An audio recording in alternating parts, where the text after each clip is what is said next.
Process. Here comes Rubalcaba. Rubalcaba dribbling to the center. Rubalcaba! Haley dribbles her way through the player. Now serves across towards the far post. Arriving Curran! Goal! Manoliliua at the edge of the 18. Touches it onto her right. Fires! What a save by Katie McLaughlin! Hey, will anyone get there for DVC? It's Yasmin firing! Turns, Plancarte! What a save by Megan Elms! Tied by the last defender. Valentine comes out. Noel drills the keeper. Levis! Goal! And that is a DVC victory!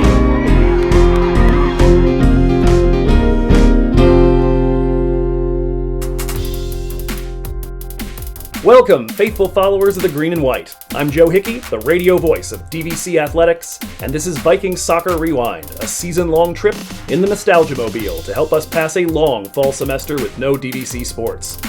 Today, we're finishing up with the 2015 Vikings, and as we rejoin them, they're undefeated in their last 3 matches, recording a win over Sacramento City and a draw with Sierra in the week since last Friday's episode, the blowout win over CRC.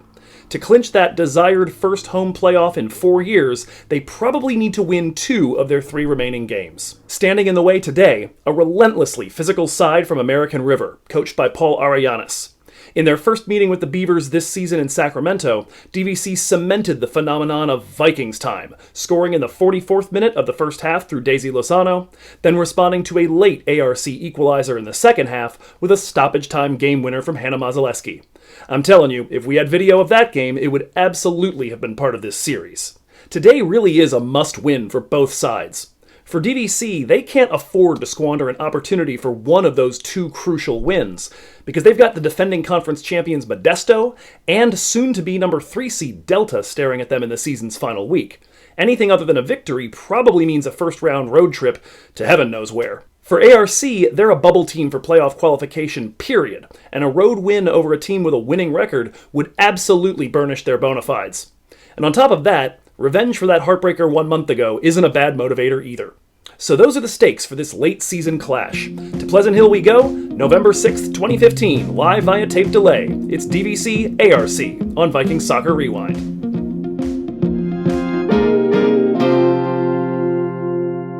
A chance here to beat American River, move a little bit closer to a 2 average in the PowerPoint standings, and perhaps move up on Cosumnes River College. The Vikings on 3 chant from Megan Kappa gets us underway. Well, not quite underway, but at least gets the Vikings splaying out on the field.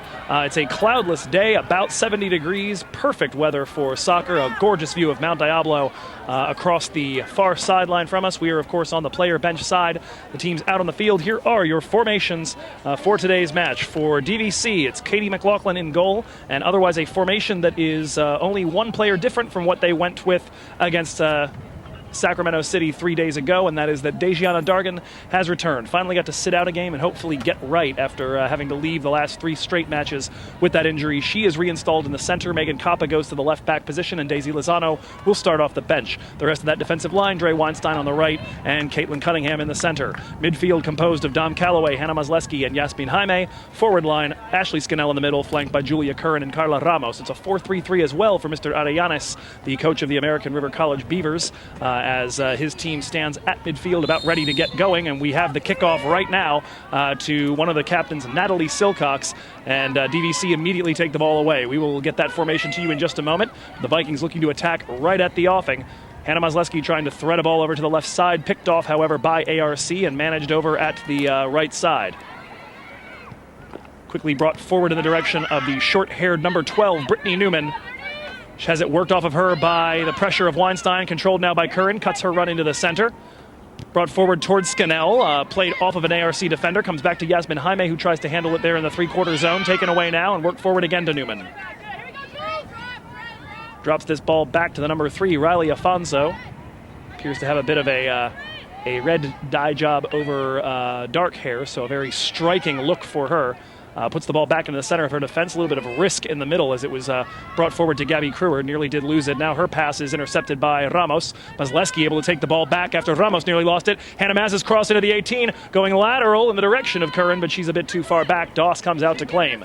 So quickly the formation for American River College as we are about 2 minutes in. Stephanie Doss in goal. The defensive line consisting of Afonso on the left, Gratton on the right, and Bennett and Morales in the center, same as they did 4 weeks ago back in Sacramento. Midfield has the one variation as Whitney Pickard has taken the place of Taylor Greer. Otherwise, Natalie Silcox and Gabby Crewer in there. It does appear that Crewer is in the center. Silcox playing over on this left side a little bit, and so I assume Pickard is over on the right. DVC picking a ball off. Scannell trying to bring it forward to the edge of the 18 for Ramos. Drops back for Callaway. Got a little bit under her. Under pressure from the 15 Silcox, she tries to work it forward for Ramos. Will she get there before it goes over the byline? Not quite. It's out the back and a goal kick here in minute number 3.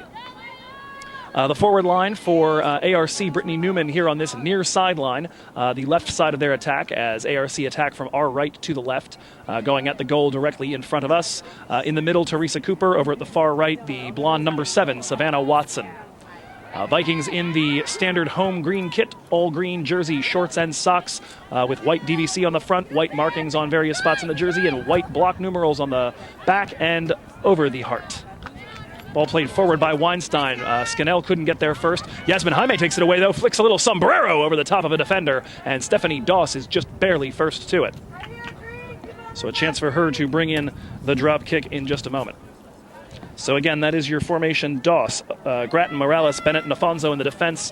Silcox, Crewer, and Pickard, the midfield. Watson attacking right now with Cooper and Newman. The ball into the middle for Teresa Cooper, last season's leading scorer for ARC.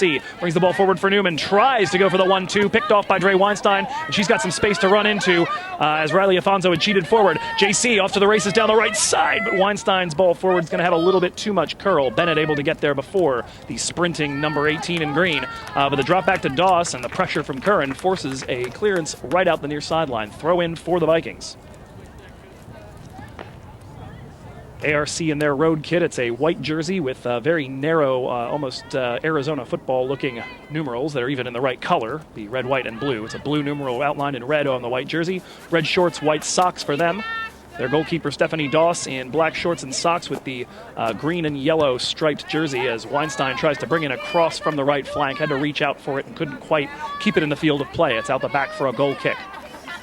DVC's number 00 starting over here just in front of us near the player benches.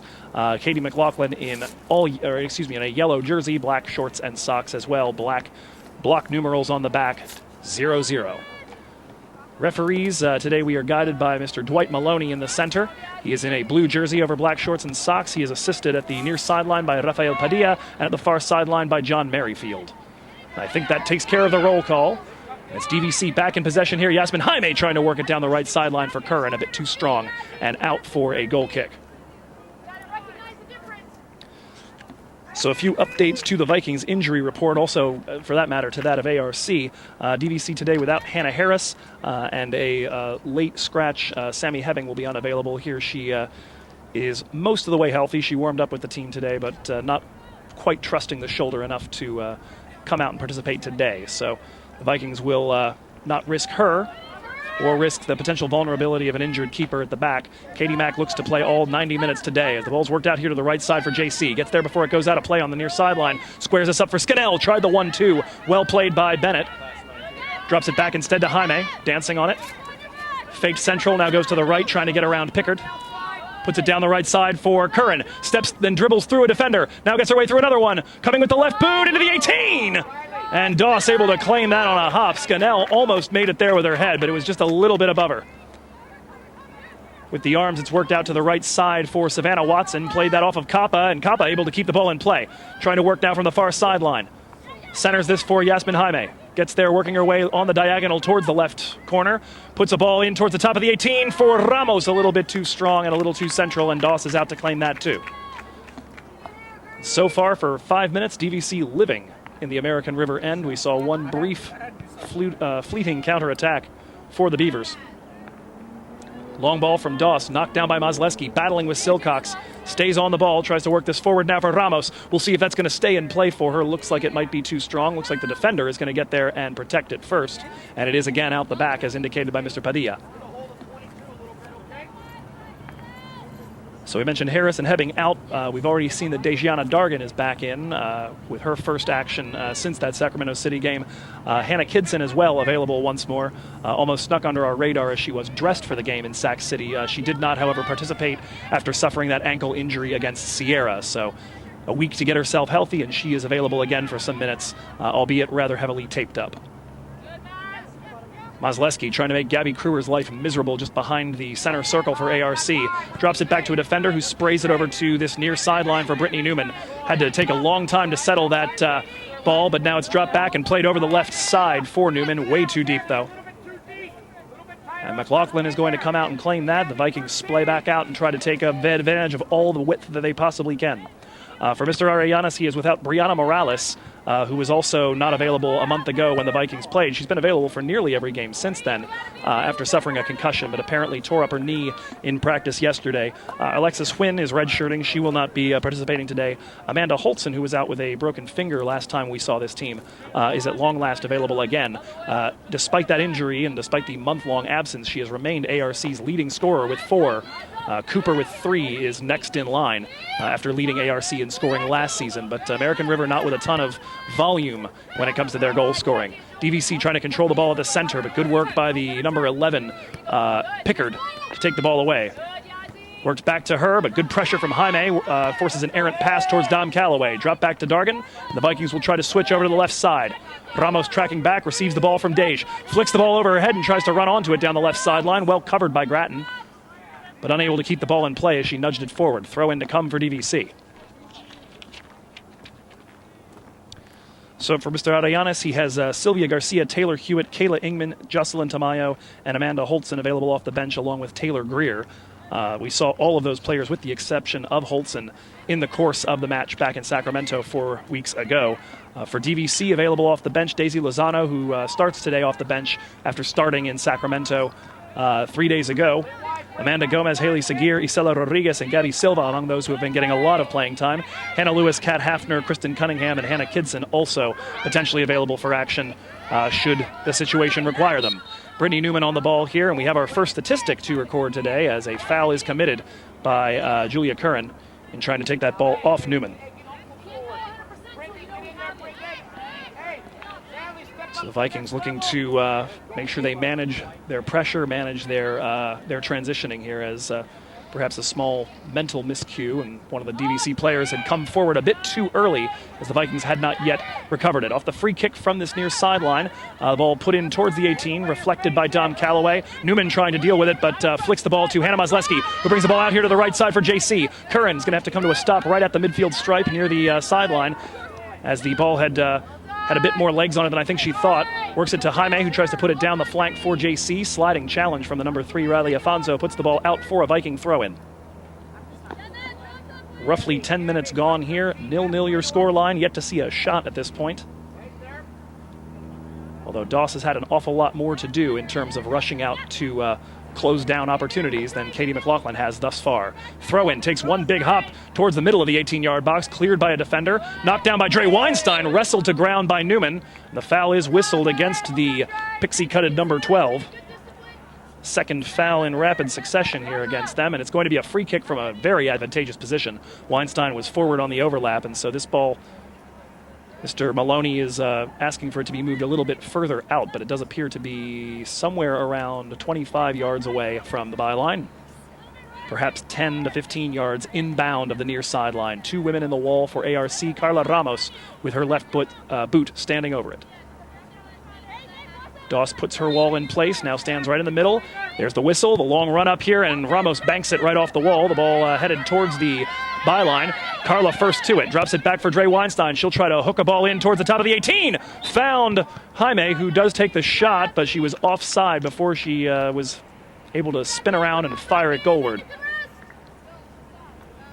Looked for a moment perhaps like they might get an advantageous opportunity there. There were a number of DVC Vikings coming back from an offside position from the developments of that. I thought maybe Jaime was coming from behind, maybe a little bit of a garbage duty sort of thing that might allow her to take that if her teammates went passive. Either way, a little over 10 minutes in, Vikings trying to work down the left sideline. Ball towards Ramos is going to be out for an ARC throw.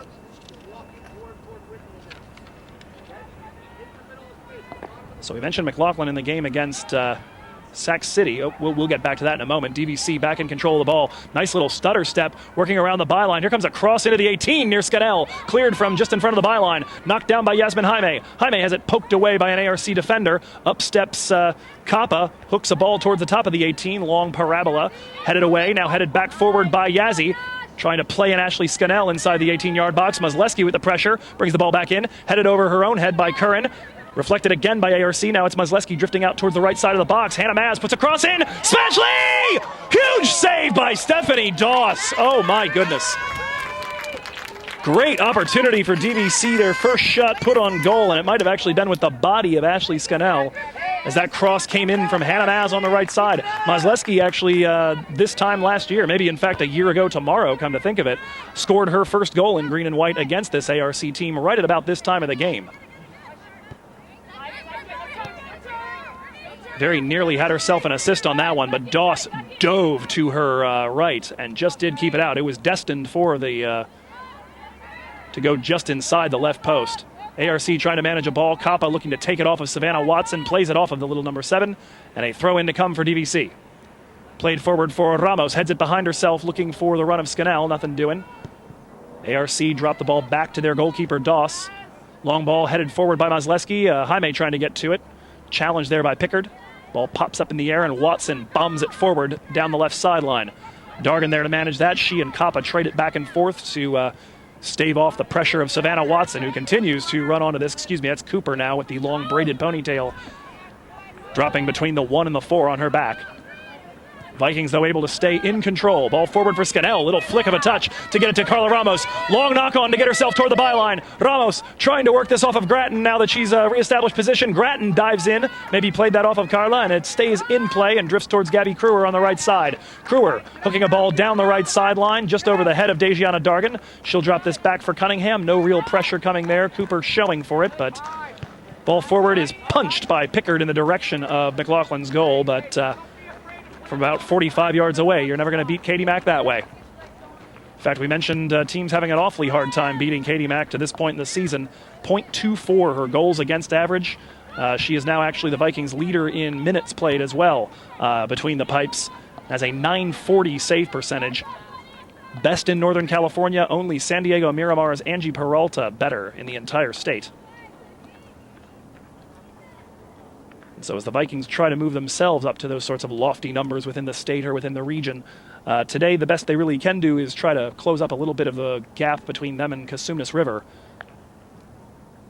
But that in itself would be a big thing, because CRC have to play this same Sac City American River sort of quote-unquote gauntlet next week. It's not going to earn them a whole lot in terms of power points. In fact, if anything, CRC is going to have to come down. So taking care of business today will at least give the Vikings a chance to get those big results next week. Here against Modesto on the road on Friday, a week from today against San Joaquin Delta, in what will be the final match of the regular season. We're at the quarter of an hour mark. It's a throw-in on the far sideline for American River College. Going down the sideline toward Watson, reflected by Megan Kappa. The ball goes out again. It'll be Kristen Grattan to put it in. Vikings about ready to author their first 2 substitutions today. Haley Seguir and Gabby Silva standing at the midfield flag. Throwing in the direction of Mazleski. She is able to keep that ball, tries to dribble it through the first player. Pickard on one touch, though, gets to it and puts it down the right flank. Watson nowhere near there, though.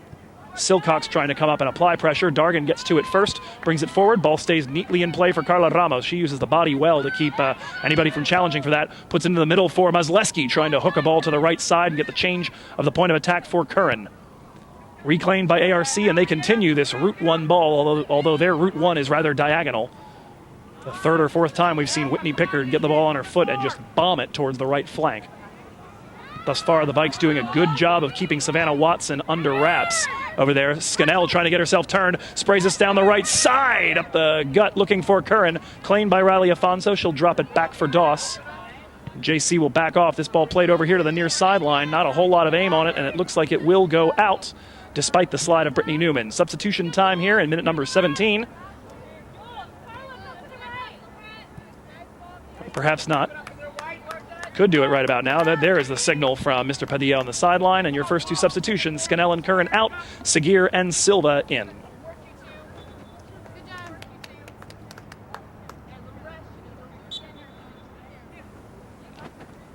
Dre Weinstein to put this in from the right side, chested down nicely by Yazzie, plays it into the center for Carla Ramos, who switched over to this side. Ramos going to take a drive from about 20 yards, 25 yards. That's out for a goal kick, though. Second Vikings shot. We've yet to see one come from American River. 2-1 the foul count in quote-unquote favor of the Beavers. No corners and just the one shot on goal taken so far today by DVC. Ashley Scannell bringing a big save out of Stephanie Doss about 5 minutes ago.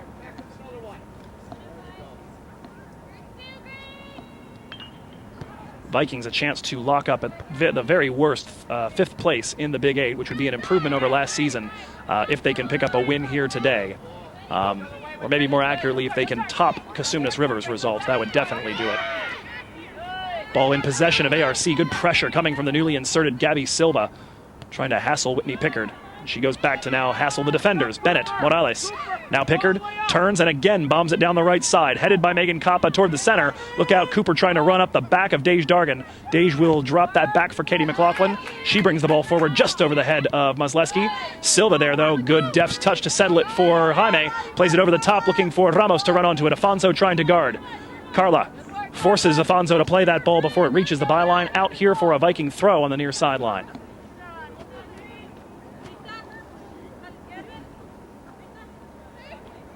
Throw coming into the ground for Jaime from Carla Ramos, trying to step her way through Pickard. Gets a touch to it, the ball out the back, and it will be the first corner kick of today's encounter, going the way of DVC. Ramos over to take that, as she has been doing most of the dead balls when she is in the game.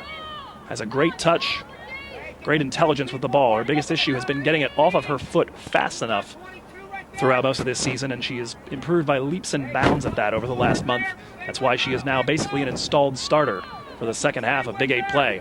From the right side, the left-footed in-swinger into the 18. Takes a hop, popped up in the air with the head of Hannah Mazleski, still drifting about. Controlled for a moment here by ARC. Carla trying to take that ball right away, though, from the 15. Silcox played out for a ARC throw. Thought perhaps Ramos had managed to bank that off of a Beaver player, but no such luck. Throw in to come from the near sideline, left side of ARC's defensive zone. Met with the backpedaling head of Dre Weinstein. Pushes it forward toward Carla Ramos, trying to get herself turned in toward the center. Squares the ball for Dom Calloway. We'll see what Dom's looking for. Puts this into space for Seguir on the left. Overhit it just a little bit. Grattan will track that down and play it towards the right sideline, out over there. A throw in to come from the left side of the Vikings attack. So Scannell very nearly moments ago evening the goal-scoring table for DVC. Julia Curran still the leading scorer with 5. 3 of those in non-conference play, 2 since we started in the Big Eight. Scannell, though, has closed that gap in a hurry. Goal against Modesto, one against San Joaquin Delta, and then the 2 bang-bang goals against Sacramento City 3 days ago. She's moved up to 4. Mazleski and Lozano each have 3. Silva, Harris, Kidson, and Seguir each with 2. And Coppa, Weinstein, and Cunningham with a goal apiece to even out the Viking scorers. Seguir's the one on the ball right over here at the left flank. Puts a cross in. Not quite going to get it to bend back into play, though. Left-footed attempt looking to bend the ball over the top of Doss. The weight was good. The aim was not.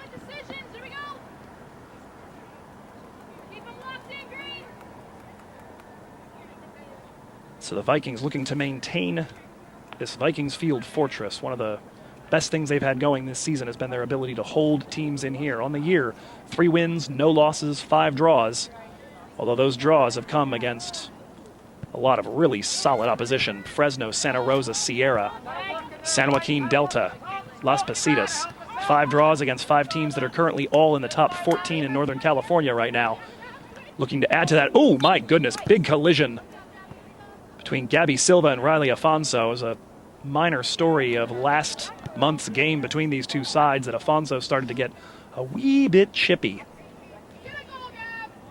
With the inversion of the player benches here, I don't have her running around right in front of me, but she was chippy both in play and in verbiage towards the officials. It was kind of remarkable she didn't manage to get herself carded at some point. At any rate, on the third American River foul, it will be Yasmin Jaime, 2 in the wall. The ball almost at the same spot as the one Carla took a few minutes ago. Maybe another 2 or 3 yards further in from the sideline. The wall is in place. DVC with 5 green jerseys right at the edge of the 18-yard box. Cailin Cunningham, yesterday's game-winning scorer, one of them. Comes the ball in towards the far post, popped up with the head, and now cleared decisively by American River. Dejiana Dargan will handle that in the center of the center circle. Plays it to the left now for Dom Calloway. Forward looking for Sagir, takes a deflection off an ARC defender and out for a Viking throw. So I said yesterday, I meant, of course, 3 days ago. Cailin Cunningham getting on the score sheet for the first time off of that set piece, and we'd seen her do something like that actually a month prior to that against that same team. The Vikings looking for that good service, though, off of corners and off of free kicks.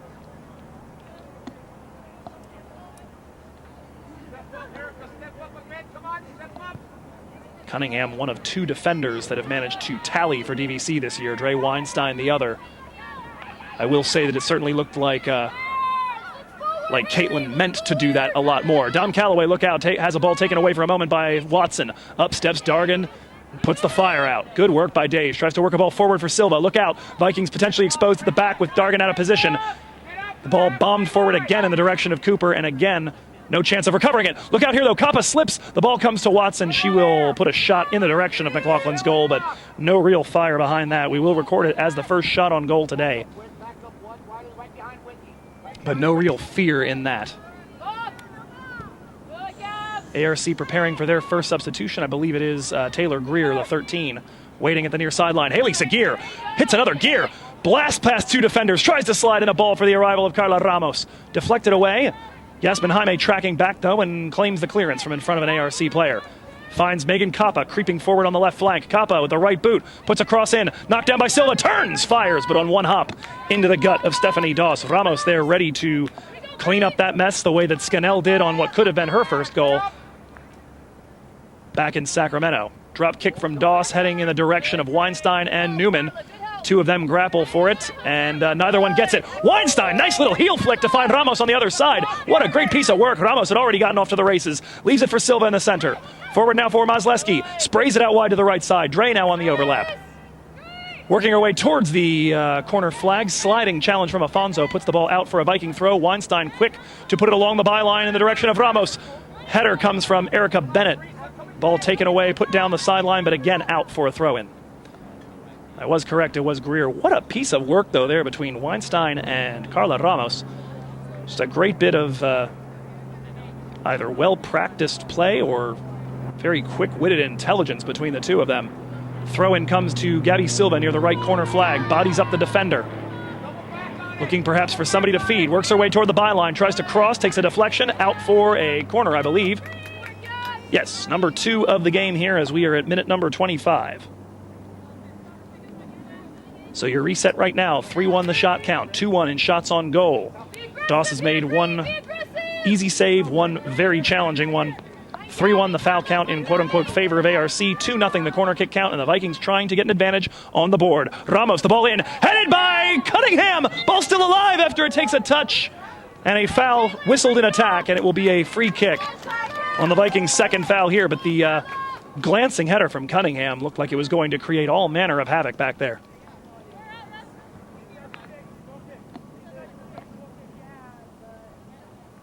I believe perhaps what is actually being said is that the ball went out the back at some point before DVC managed to play it back in towards the center. And so it's a goal kick instead, which will be handled still by Nikki Morales. Ball falling in the direction of Jaime. Strong header forward for Ramos. Tries to play the ball to a teammate. Actually banked it off of herself for a moment. She and Jaime trying to claim the ball in the middle. Squeaks away from both of them. Cunningham, long bomb. That's going to take 1 big hop and be claimed by Doss. Cailin doing well to clean up the mess, but couldn't quite calibrate that to create an offensive opportunity with it. Doss punching the ball down the right sideline, headed forward by Watson. No deflection off Kappa, though, out for a Viking throw. So, of course, we talked about the Demons being exorcised back in American River College's field 1 month ago. The year before, Vikings had faced ARC up at their stadium and lost by a 1-0 margin on a very frustrating day, a very doubtful PK in that one, and they looked set to have the same sort of frustration occur in the match 1 month ago. They had played a fantastic, dominant game as they give up a throw-in over here on the far sideline, rather. That will create time for the substitution. So entering is Taylor Greer. Exiting, I think that's Pickard coming out. No, excuse me, that's the number 15, rather, Silcox leaving. And so the Vikings, having dominated that match for 75 minutes, having scored just before halftime to take the lead, gave up a goal on the first shot they conceded and had to turn around and rectify that situation. And rectify it they did through Hannah Mazleski. And it's Hannah Maz on the ball right now. Has eyes for ARC, has scored in her last 2 matches against them. Looking to turn creator right now. Sprays it wide to the right side for Yazzie. Ball over the top on the right, looking for Ramos. Might be too strong. Carla gets there before it's over the byline and forces Afonso to play it out for a Viking throw. She had to dance around the corner flag after making contact with that ball, but kept it in play at the byline, and Afonso not taking any chances with the little number 7. Carla has been a real thorn in the side of the left or right side of any defense that she's played against, trying to take balls away on the flanks and create new opportunities. Weinstein, long throw towards the 18, gets just under Silva, and Doss will come out to claim it. Stephanie Doss playing it again out to the far sideline. Nobody really there, though. Kappa steps up, punches a ball high and arcing. Cleared here. Kruer trying to nudge it forward with the head. And the final clearance comes only to Hannah Mazleski. She's firing from distance. And Doss able to get on the end of that and claim it. Stephanie Doss, I would imagine, still has nightmares about the long-distance goal she conceded last time she was in this building. The woman who just chested the ball down here, Yasmin Jaime, the one responsible for it. You were actually hearing the goal call for that particular tally by Yasmin Jaime all through the first half of this season. Substitution here as the Vikings have a throw in. Ramos out, Curran in on the right flank. Seguir stays put on the left. Throw in the direction of Gabby Silva. Heads it behind herself, trying to play in Curran, and she's gotten behind Afonso. Curran near the byline, crossing! And it's going to reach Haley! Haley! Saves Doss, still there, and cleared away from just in front of her. Kappa trying to beat Watson to that ball. Kappa hits the deck, foul whistled. And a free kick in favor of the Vikings on the 4th ARC foul. Oh, my word. Curran's cross took a couple of hops in there. It got around the defender, who looked like she was going to clear it from in front of Doss. Filtered to Seguir, but she just couldn't quite get herself squared up to take a good shot. On her second opportunity, it was cleared away more decisively by the ARC defense. Kappa tracking back, trying to maintain that ball, absorbs a foul. It's a free kick over from the left side now. Hand up from Megan Kappa from the far left sideline. Puts an arcing ball in towards the 18. Hits the head of Gabby Silva, but she's not quite able to direct it goalwards. 5th Viking shot as we are at about the quarter of an hour mark. Substitution time, and making her return to the pitch after about a month away with the broken finger is Amanda Holtzen. So applause here for the injured Beaver coming back. Of course, we'd like to keep her scoring just as much as she did in the last month, as opposed to how much she was scoring in the month that preceded that. Holtzen immediately putting pressure on Cailin Cunningham, and Cunningham banks the ball off of her. Amanda Holtzen on her way over toward the left side of the box. Cunningham trying to get there first. They're in a bit of an arm brace right now. Ball controlled over at the byline. Cailin Cunningham getting to it and clears the ball away just over my head. The throw in to come here for American River College. It'll be Afonso to take it in just a moment. First throw in we've had in this region here directly in front of me, as ARC haven't really had much possession up in here. Throw in coming in the direction of Holtzen, just over the head of both she and Cunningham. Ball cleared by Dargan, still alive in the 18. Watson can't get there first, Kappa does. Cleared away now and played forward off of Callaway. Controlled by Cooper right at the half moon. Up steps Mazleski and takes it away. Finds Haley Seguir with space over on the left side, and DVC look to spring into the counterattack. Haley working down the left sideline. Silva trying to show for it. Haley looking to dribble through a defender. Bangs into that defender now, works it back for Silva. changes the point of attack over to the right. Snap header from Julia Curran will play it over towards the right byline. We're going to see who's going to get there first. It's Yasmin Jaime. Keeps the ball in play. Tries to drop it back for JC. Up steps Afonso. Curran, the touch, but it's out the sideline. No deflection by Mr. Afonso and or by Ms. Afonso, excuse me. It's Mr. Padilla signaling it is what I meant to say. ARC with the throw. Cooper with it. Now centers the ball towards Holtzen.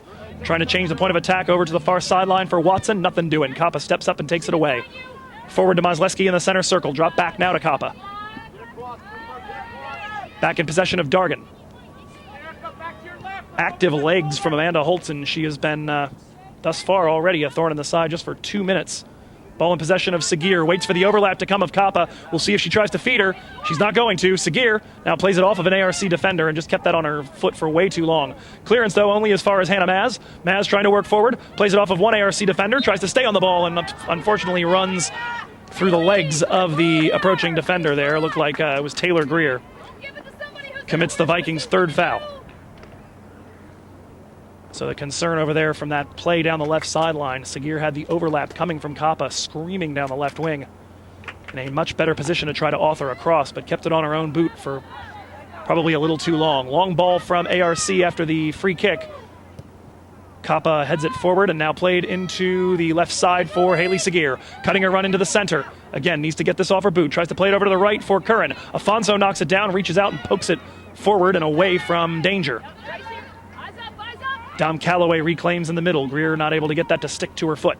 Plays it over to the left side for Sagir. Let that run for a moment to get by a defender. Now plays it over towards the left corner. Here's Sagir. Big knock on. Can she get there before it's over the byline? Nope. Overplayed it. Hey, Nikki, at some point you gotta go there. Sagir thus far with a heavy touch and has had it stick on her foot when she needs to unload it to somebody and has had it run off of her foot when she had space to run into. So thus far, an unlucky stretch of play so far for her. Your reset for the green and white right now. Weinstein, Cunningham, Dargan, and Kappa, the defense. Callaway, Jaime, and Mazleski, the midfield. Both of those unchanged since the opening whistle. It's the forward line that's different. Right now it is Curran, Silva, and Sagir.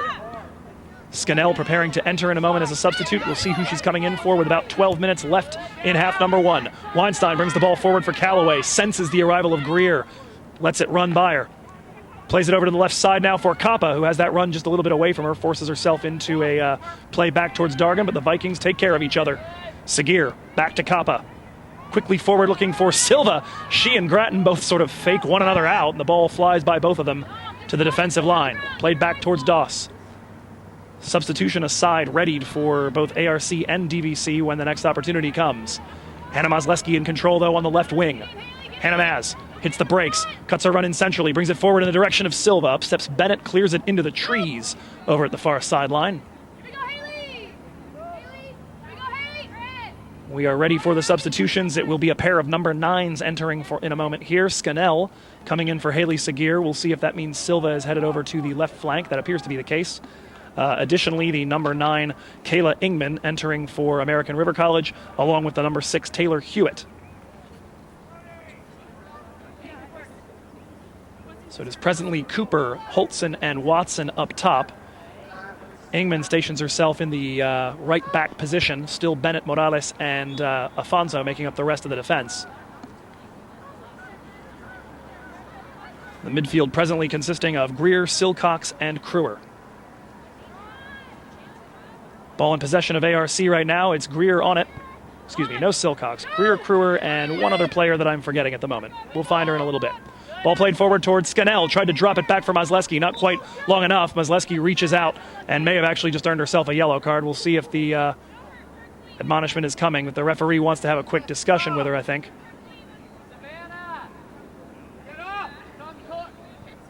Reached out trying to retract that ball and looked like she might have even stuck a foot up in the process. But no yellow card forthcoming. It is, however, a foul, and the player is still on the ground right now, taking care of her boot, which may have come untied in the process there. Foul count is evened up at 4. 5-1 the shot count, 3-1 the shots on goal count, 2-0 the corner kick count, 0-0. The scoreboard says we have 10 minutes left. I think it's a little more like 9, actually. Long ball headed forward by Caitlin Cunningham towards Hannah Mazleski. She will claim. Brings it forward for Gabby Silva, now playing on the left flank in place of Segir. Tries to refeed Mazleski, but it's out in front of the spectators over at the far sideline.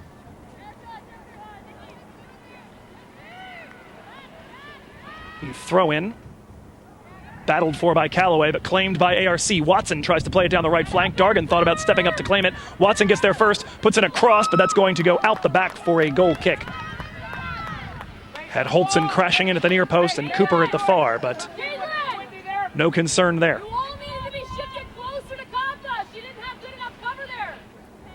So looking for the proper cover there when the ball is out towards the sideline.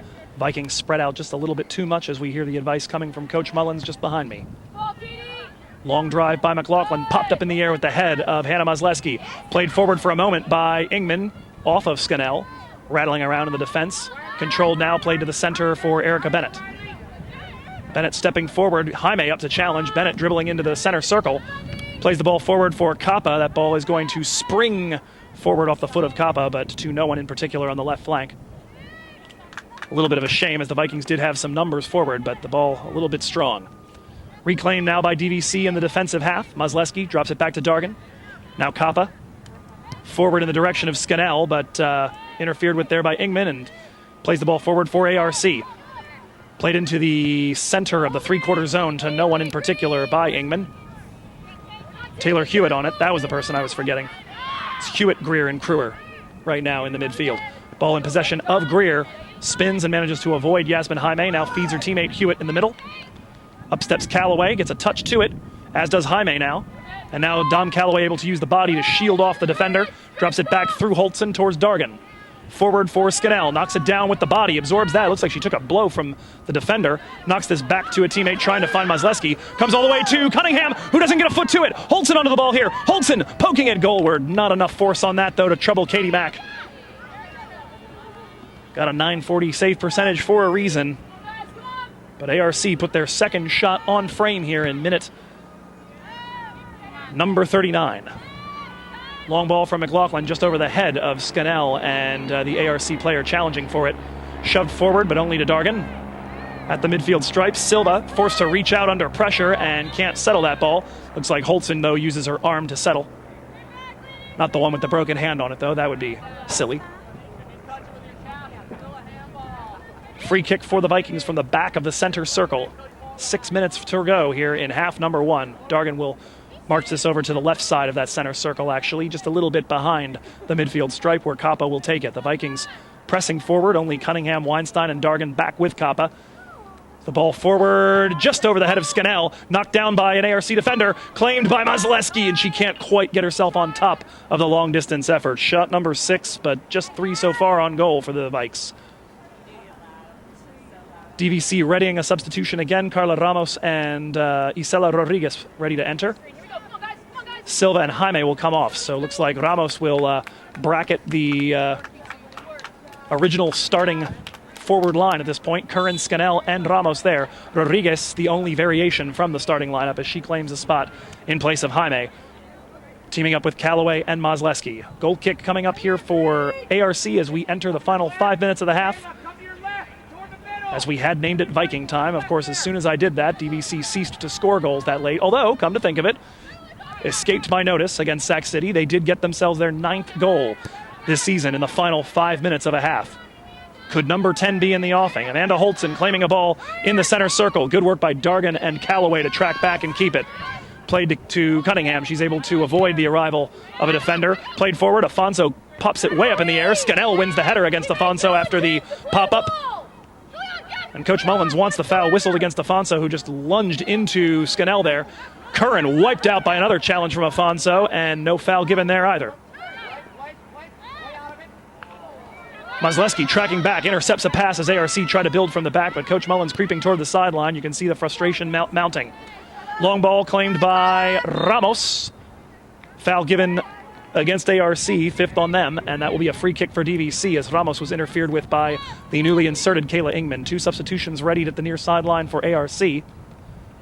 One of them is the 22, Jocelyn Tamayo. The other one I cannot quite spot, hasn't turned her back enough to me.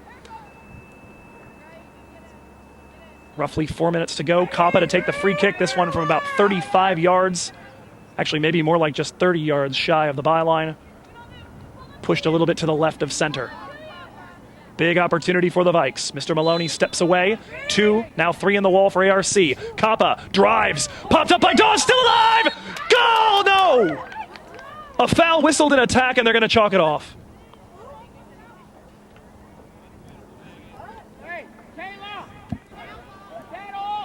May have to ask for an explanation of that in just a moment, but it looked like Ashley Scannell had just scored her 3rd goal in 2 matches after that ball popped up on Stephanie Doss.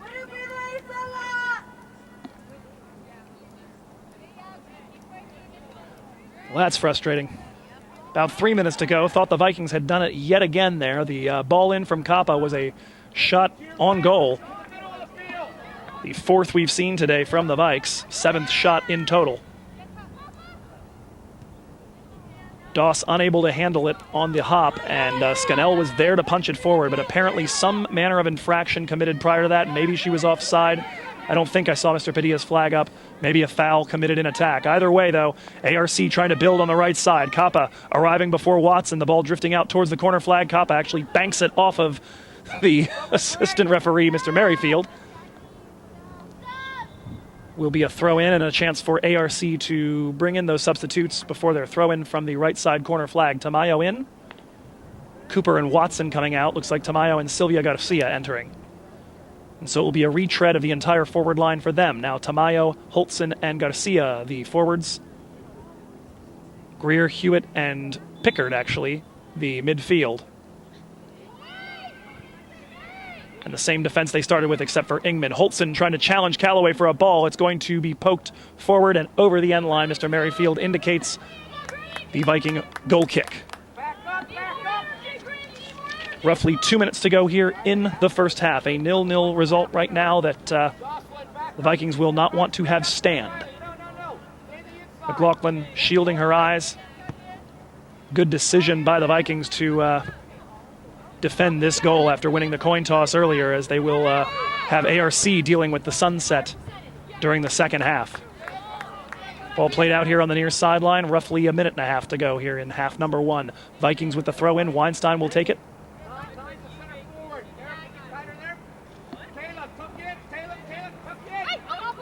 Back creeps Curran. Header from Scannell, played over to the right side. Curran, good first touch, keeps the ball in play. Another great touch, puts in a cross from the right side. A little too close to Doss, though. Great piece of work by Curran down the right sideline.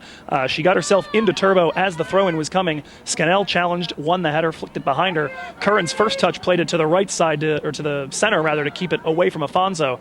And then immediately a deft touch with the left instep to go by Afonso. It was a really fantastic piece of work. Ball over the top, looking for Sylvia Garcia. She tries to square a ball up. It's going to take a deflection from Dargan. And up steps McLaughlin to claim. Clock has stopped at 2 minutes. Like I've said, I believe we've got more like 1 to go here in the half.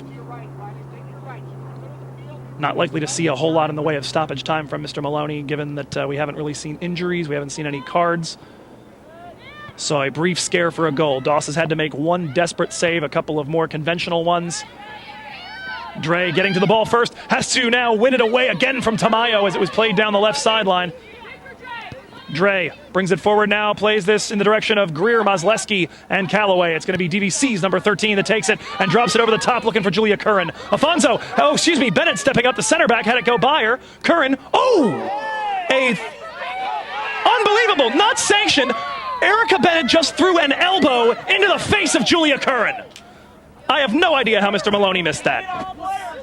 That is an unbelievable oversight. We could hear it from here. That is unreal. Julia Curran somehow still standing after that, challenging for that ball, doing everything she could not to foul Bennett as she challenged for it, and absorbed an elbow to the face that is completely unsanctioned. Not even a foul. That could have been a red card. Curran stepping around a defender, tries to play it down the right flank for the overlap of Weinstein, but it's not going to get there.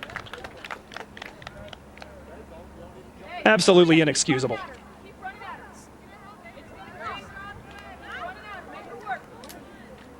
It will be a throw-in a moment, but we've seen a few missed calls here.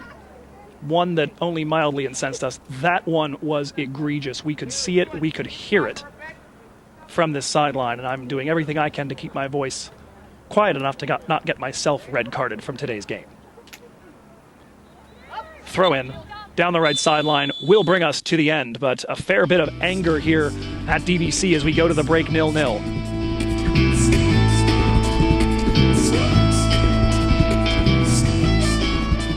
Welcome back to the year 2020, where we're a bit riled up following the end of that half. 0-0 at the break between DVC and American River, but I think the judges have ARC leading on the cards. We're joined today by two of the ladies voted fastest on this team, so maybe this will be a quick one. Right back Dre Weinstein and 2015 leading scorer Julia Curran. Thanks for joining us today, ladies. Thanks, Joe. Hi, thank you. Now, it's been a few years since you each suited up in green and white. What has life held for you in your time since DVC, and how are you staying sane with everything going on these days? Yeah, so I'll start. Life for me has been actually, I don't want to say normal because I guess it's not normal for everybody right now. I'm still working full-time. I work at a pediatric office in San Francisco now, dealing with admin stuff in healthcare. Unfortunately, I'm not playing soccer anymore, but I still, kick the ball around and like to have fun with it with friends occasionally. But yeah. And Dre? Perfect. So just like Julia, it's as normal as it can be, given the times that we're in right now. I'm literally not doing anything. I wish I was outside playing, but I'm staying indoors, quarantining, and kind of just focusing on my studies. So yeah. And where are you at doing those studies? I'm at San Francisco State University currently. So first semester and all online. Yay. Oh, man. I know, right? I was so excited, and then bam, everything hit. So yeah. Well, and I think you mentioned you're not alone among DVC alums over at SF State, right? I think Sabrina DeBartolabin's over there, so it's nice. We were actually talking about, getting some study sessions in as soon as I got started, but so, honest question. Our viewers just saw the lead up to halftime. Do either of you remember what happened just moments ago in gameplay?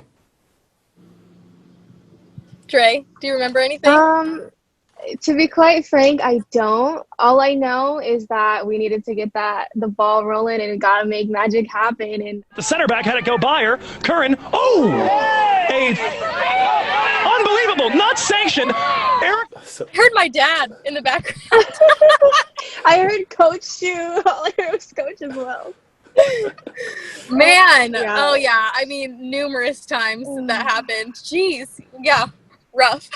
That was Coming back now. I remember now. Exactly. Exactly. I remember that moment. Highlight. That's it.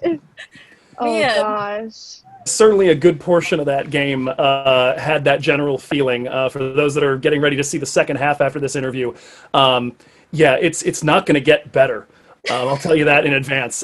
Now, what in general, maybe besides that or in addition to that, building on that, do you remember about this particular game? I know, Dre, you mentioned just frustration, I think, was what you were sort of feeling.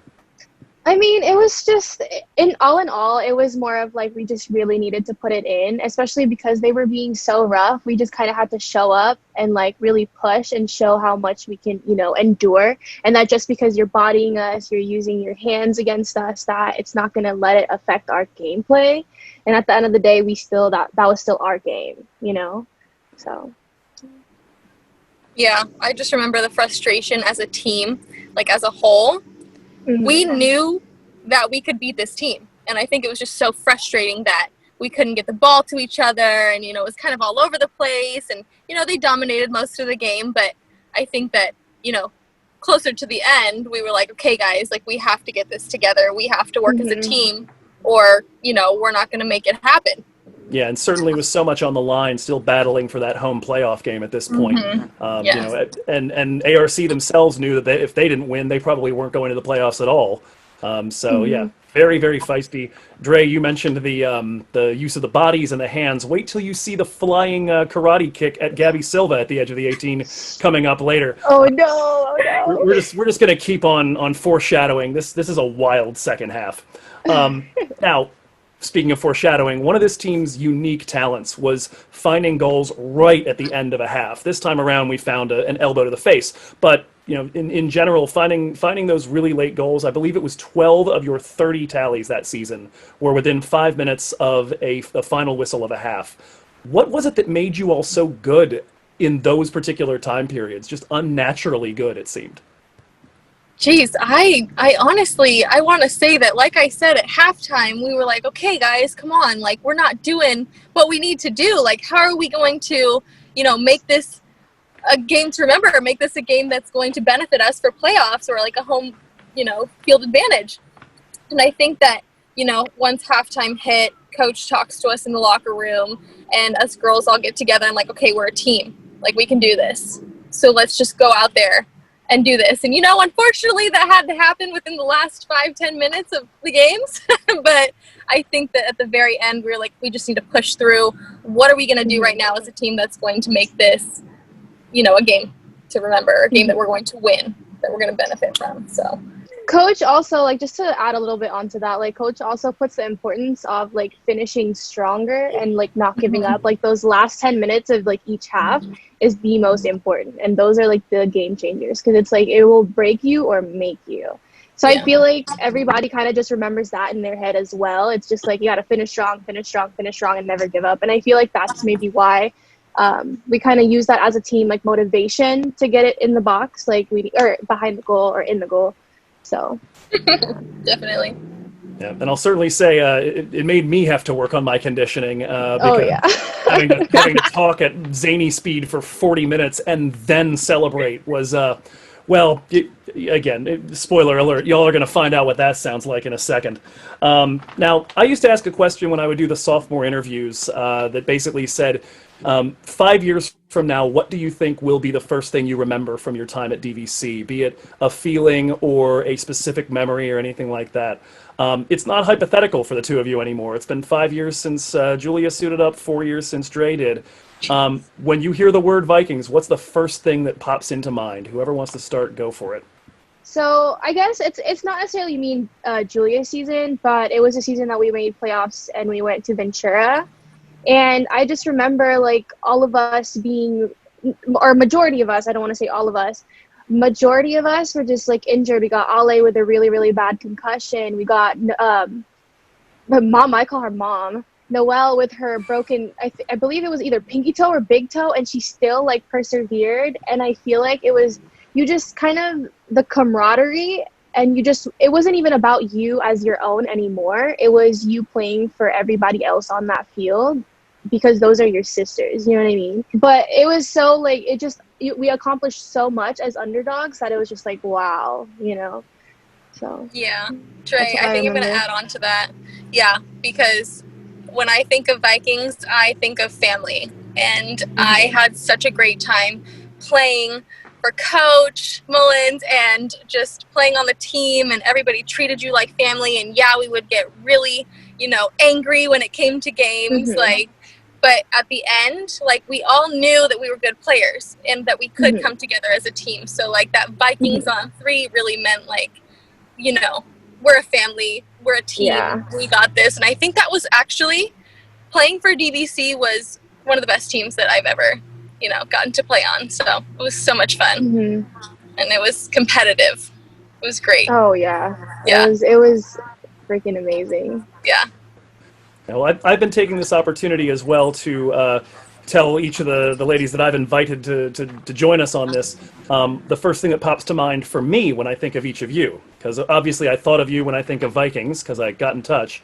And so for Dre, for each of you, it's kind of a tie between two things. For Dre, I immediately just think about watching you close stuff up right in front of me, because you played that right back role, and the position I'm usually in on the field, I've got that front view for what's going on at right back. But I remember that vividly. And then as a odd aside outside of the soccer field, I remember you just being decked out for the banquet down in Ventura. And you showed out. Absolutely. I was like, everybody's going to try to intimidate. Let's I got to look good for it. I don't care. I remember the coach love was it. like, "Why are you wearing makeup?" I was like, "I gotta look cute." You gotta be intimidating, man. I love Exactly. it. I love it. Mind game starts right at the beginning. There you go. Right? Right, right. Not at kickoff, at dinner. At dinner. You're gonna think that I'm the little cute. Oh, she's wearing makeup. Oh, she's a girly girl. Nah, see me on the field. We got this. We'll handle it there. That's great.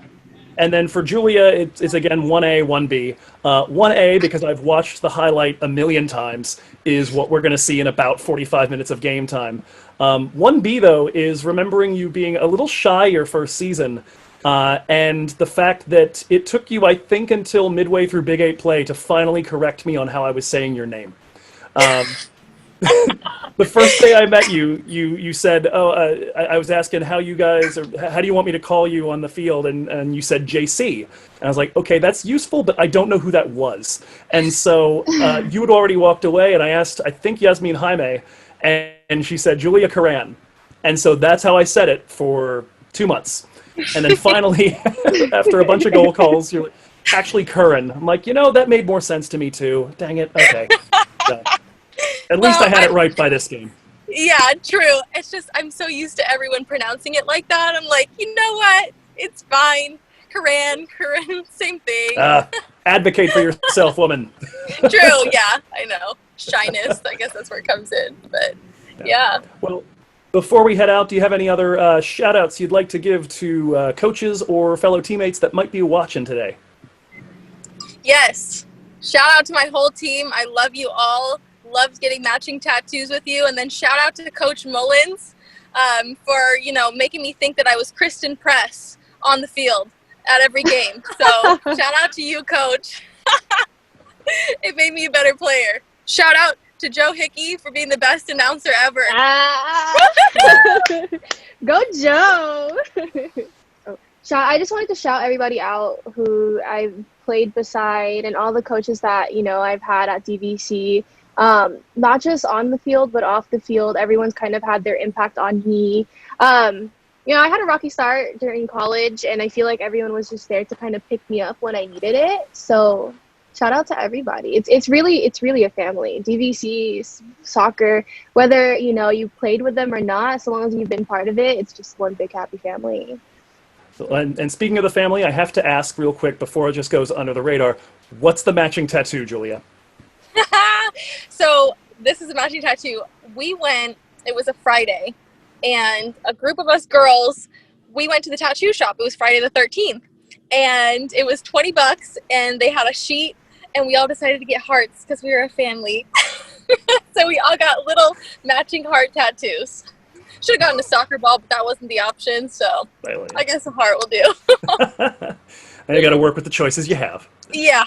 Well, thank you so much, Dre and Julia, for coming on today. It was really great to see you again. We are headed back into the fray for the next 45 minutes as both teams look for a breakthrough that could change their playoff destiny. Back to Pleasant Hill on Viking Soccer Rewind.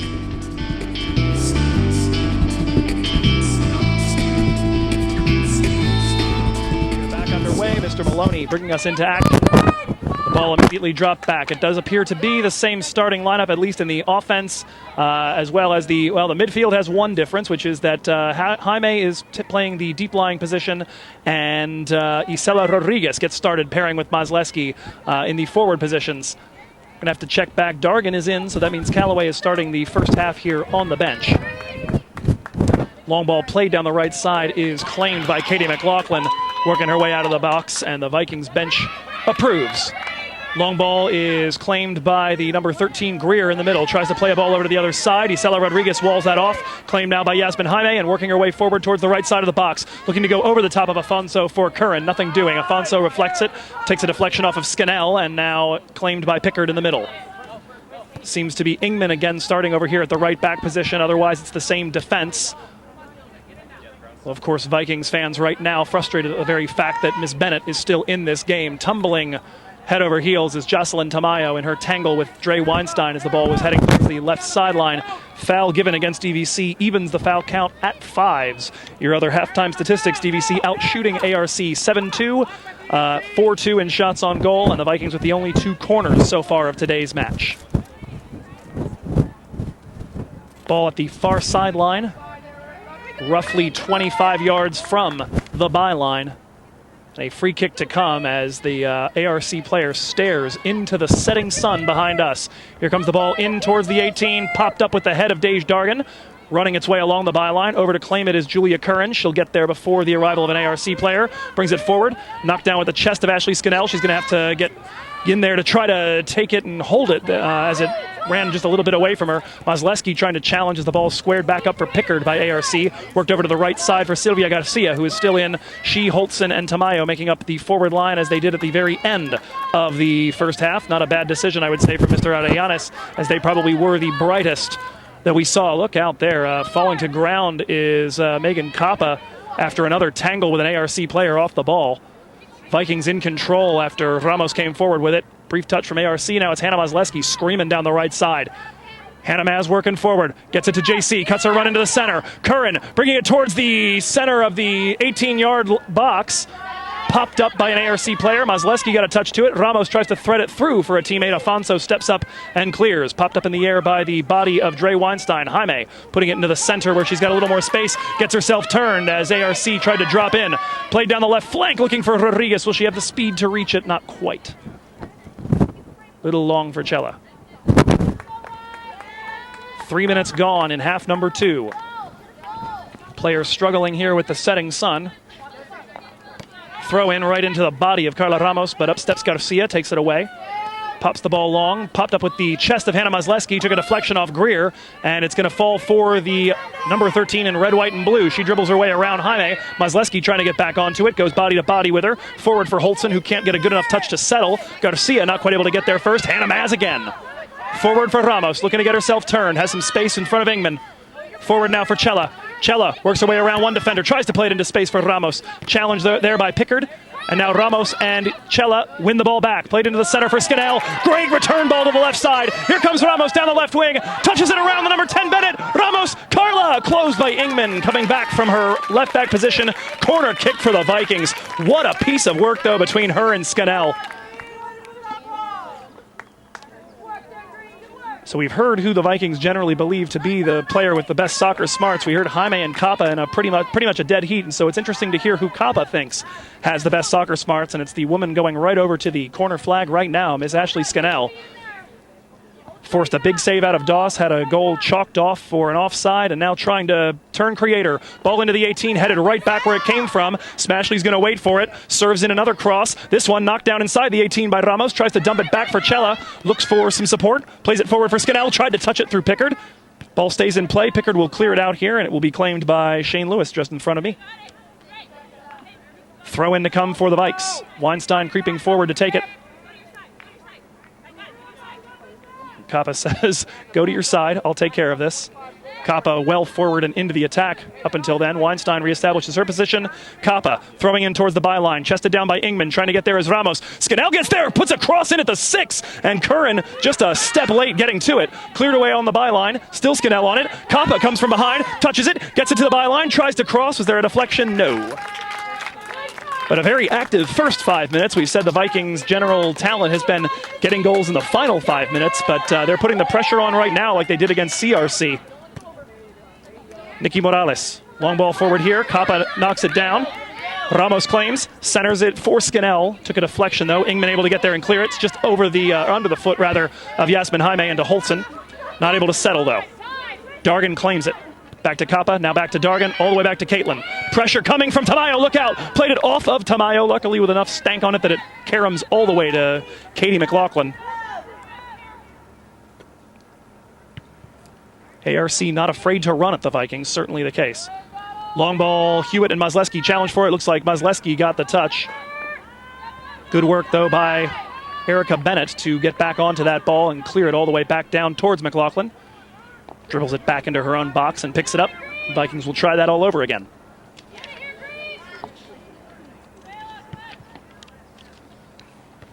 Long ball headed by Greer behind herself.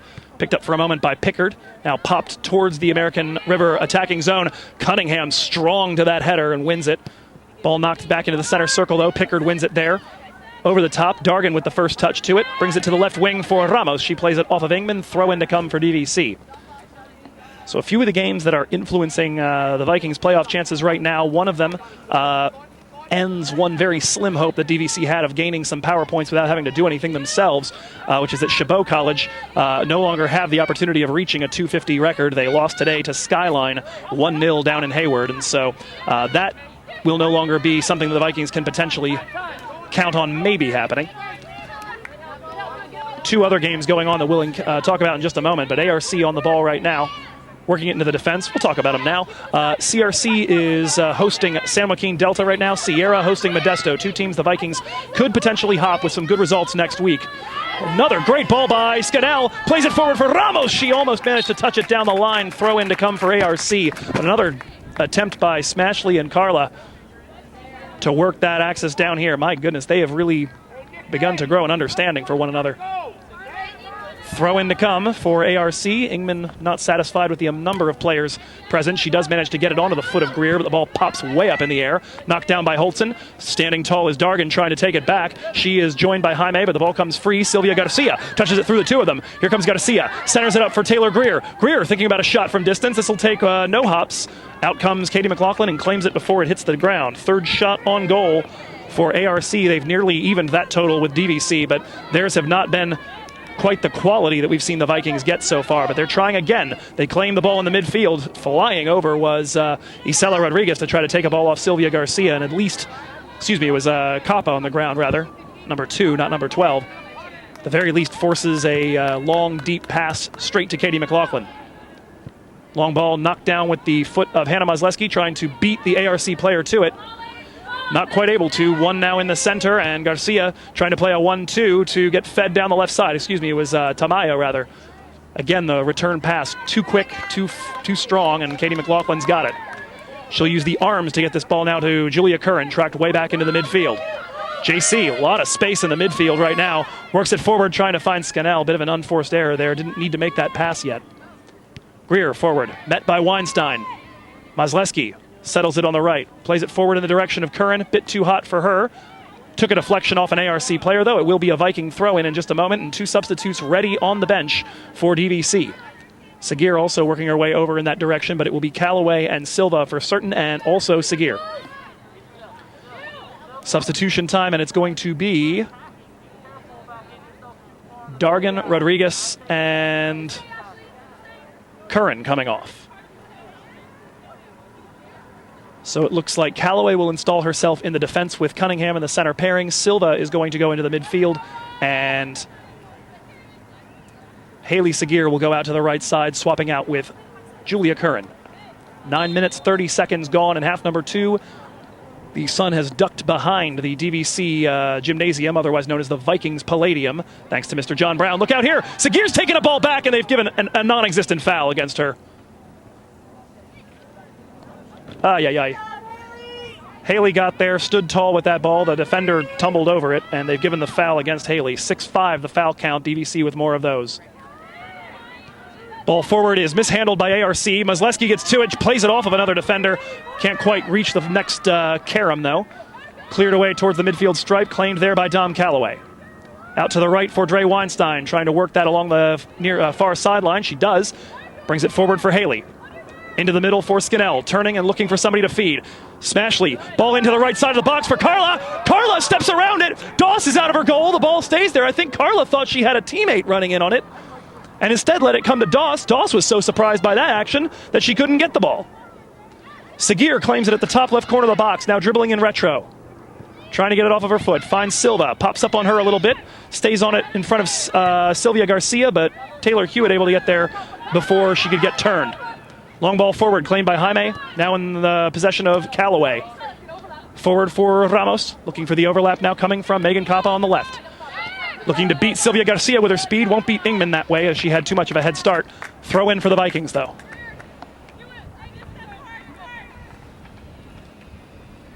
Looks like Gabby Silva will take this in lieu of Kappa. Puts this one in towards the 18-yard box, takes a hop in front of Scannell and Morales, and dribbles its way towards Doss. Perhaps a little tricky for Scannell to even see that with the sun as it is. We are no longer in the sun, but a good chunk of the field still is. Long ball from Doss, knocked down by Mazleski. She continues to challenge Tamayo for it. Weinstein ends up on it and pings it off of Tamayo. Now plays it into the center for Dargan, who will hoof it forward towards the three-quarter zone. Met there by the ARC defense, played forward and settled by Holtzen just outside the center circle. Forward for Garcia, looking to get herself turned. Working on Kappa, manages to get through it. Pickard puts a ball over the top. McLaughlin out to claim, no problem there. Way too deep. And so those two games within the Big Eight, Sierra and Modesto level at halftime. Of course, that has been Sierra's specialty. They now lead the state of California all by themselves in 0-0 draws with 5 of them. Ball forward by Kappa, almost found Scannell, a little too hot for her to handle. Cleared away by ARC down the right flank. Nobody moving into that space though but Jaime. CRC, meanwhile, is down 1-0 to Delta at halftime. That is a big result for DVC. As we said, it will move the Vikings to CRC's doorstep if they can find a game winner here. Heel flick by Carla Ramos into space for Silva. Tries to center this for Scannell, but lost her footing as she went to bring the ball in. Nothing doing. Cleared away, but claimed by Jaime just in front of the center stripe. Changes the point of attack over to the right. Sagir's going to have to wait for that to drop for her after a couple of big hops. Has the overlap coming from Weinstein. Sagir, using her body to defend the ball, needs to get it off that foot, and it's cleared away again by ARC. Callaway having to sprint back and get to that before it reaches Amanda Holtzen. McLaughlin forward now back to Callaway after Holtzen flew by. DVC working on the right side. Cella forward, looking for Scannell, cleared away by Benitez. Excuse me, that was Weinstein over there, not Rodriguez. She's come off the field, my mistake. So right now, Mazleski, Silva, and Jaime, the midfield. Scannell flanked by Ramos and Sagir in the forward line, and it is Weinstein, Callaway, Cunningham, and Kappa, the defense. Ashley unable to get a settle on the ball that was coming forward into the attacking zone. ARC with some space. Sylvia Garcia trying to work it forward for Holtzen. Caitlin Cunningham hits the brakes and manages to get to that ball. Nice little heel flick by Mazleski as the ball comes forward and it carries to Haley Sagir. Sagir takes the defender on the dribble, works this through 2 defenders and into the direction of Carla Ramos. Ball popping up near the top edge of the 18. She manages to head it forward. Afonso gets there before Ramos does. Ball dribbling around. It's going to stay in play. Mazleski gets there. No, excuse me. Weinstein crosses the ball. It's hooking towards the top of the 18. Mazleski can't reach it. It's going to come free to Yasmin Jaime. Jaime firing off the top of the goal. Ooh. Briefest of illusions of a wonder strike from Jaime. We mentioned before that she had one of those against ARC a year ago tomorrow. The goal of the season. She actually hasn't put one in the back of the net since. That was awfully close. I think you could see the panic in Stephanie Doss's eyes from here. So we were saying a moment ago, CRC down 1-0 at halftime. Modesto and Sierra level 0-0 at halftime. Chabot have lost 1-0. There are a ton of other results that we're going to try to get you after this game is concluded that are of interest to the Vikings, either because they are teams that could jump tiers and either affect the Vikings' power points standings or those of their adversaries, or because they affect the Vikings' power points. There's a game between Fresno and Foothill that's of great interest because Fresno needs to stay in Tier 4 for DVC. Here's the ball forward. Oh! No play on the ball at all. And again, Silva drilled to ground. I have no idea what they're doing. It's the same player, Bennett again, who runs straight through Gabby Silva. A leg raised, a foot up, no attempt to play the ball, goes straight through Silva, and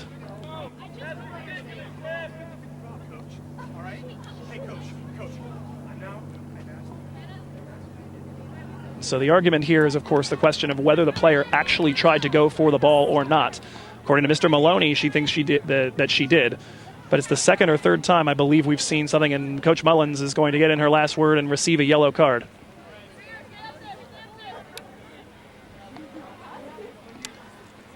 That is the argument, though, here. From our point of view, and admittedly, we're just a little bit biased, it certainly looked like the player in both of the cases that have been really disputed has gone straight through the DVC player to try to get to the ball rather than going up for the ball. At any rate, it's a throw-in on the near sideline, lost in all of that hoopla. Silva the throw in the direction of Scannell, popped up and out the back. It will be a corner kick for the Vikings. Fourth of the game for DVC. Looks like Megan Kappa will step up to take this. Scannell going into the 18.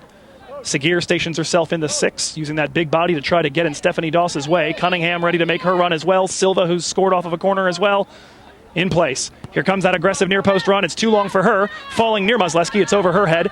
Silva steps back, tries to settle that ball and can't. ARC looking to counterattack right now. Taylor Greer stays on that ball, absorbs the challenge from Weinstein and tries to play this over the top for Savannah Watson. Cunningham is first to it, though, drops it all the way back to Katie Mack. Long ball forward over the head of 2 ARC defenders, and it comes to Hannah Muzleski. Tries to play this ball forward. The defender, Ingman, falls down. Lots of space. Ball forward for Scannell. It got lost behind her as she tried to get turned. Clearance is going to go over Watson and out for a throw-in. Vikings will take that from the midfield stripe. 28 minutes to go. 0-0 still your scoreline. In the meanwhile, Watson has entered. Sylvia Garcia and Teresa Cooper now stationing themselves in the center and left of the ARC attack. Silcox and Kruer will enter. Hewitt now coming off. They will join Pickard in the center, and it is now Ingman, Morales, Bennett, and Afonso in the defense in front of Stephanie Doss. Vikings earn a throw in at the near sideline in the defensive zone. Ramos trying to work her way through Ingman. Manages to. Works the ball forward for Scannell. Plays that into space now for Ramos. Scannell knocked the ground, but Ramos is there. Squares it up for Segir, who's not quite going to beat Gabby Kruer to it. Referee perhaps playing advantage as the Vikings had a clear one, but Ashley in a little bit of pain there. She got her foot clipped as she came through that. She's hobbling her way over towards the sideline. The Vikings have earned themselves a corner kick. In the meanwhile, after Kruer got to that ball first. 5-0 the count on those corners.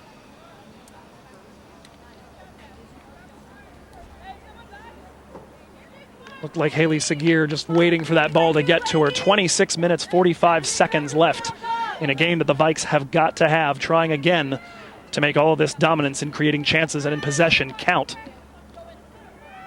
6 Vikings in the box. Weinstein creeping at the edge of the 18. Here comes the ball in, looking for Cunningham. Gets by her. Ball still sitting in the 6, cleared away at the very last moment. Another corner kick for DVC. Very nearly found Cunningham. The difference this time is that it didn't get to her in the air. It was taking a bit of a short hop and a very tough one for her to meet with the foot. It got by her. There was another DVC Viking in the vicinity. Segir again stationing herself in the 6. Vikings with 4 attackers, Silva, Scannell, and Muzleski clustered at the left edge of the 18-yard box, although Scannell will come off for Julia Curran. Good stretch of play to start half number 2 for Ashley. She and Carla Ramos creating all sorts of chances. Scannell leaves the field. Julia joins that pack. Cunningham's there too. Weinstein ready for garbage duty. The left-footed in-swinger from Ramos coming in now from the corner. Here it is into the 18. Doesn't quite reach Cunningham. Comes back to Carla. Puts it across on the ground. Deflected away. Wins the ball away from Pickard. Tries to drop this back perhaps for a teammate. Finally does.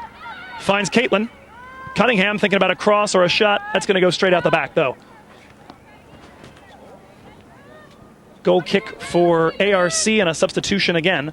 It will be the number 5. Kristen Grattan re-entering the match for, I believe, Kayla Ingman. Like for like swap here.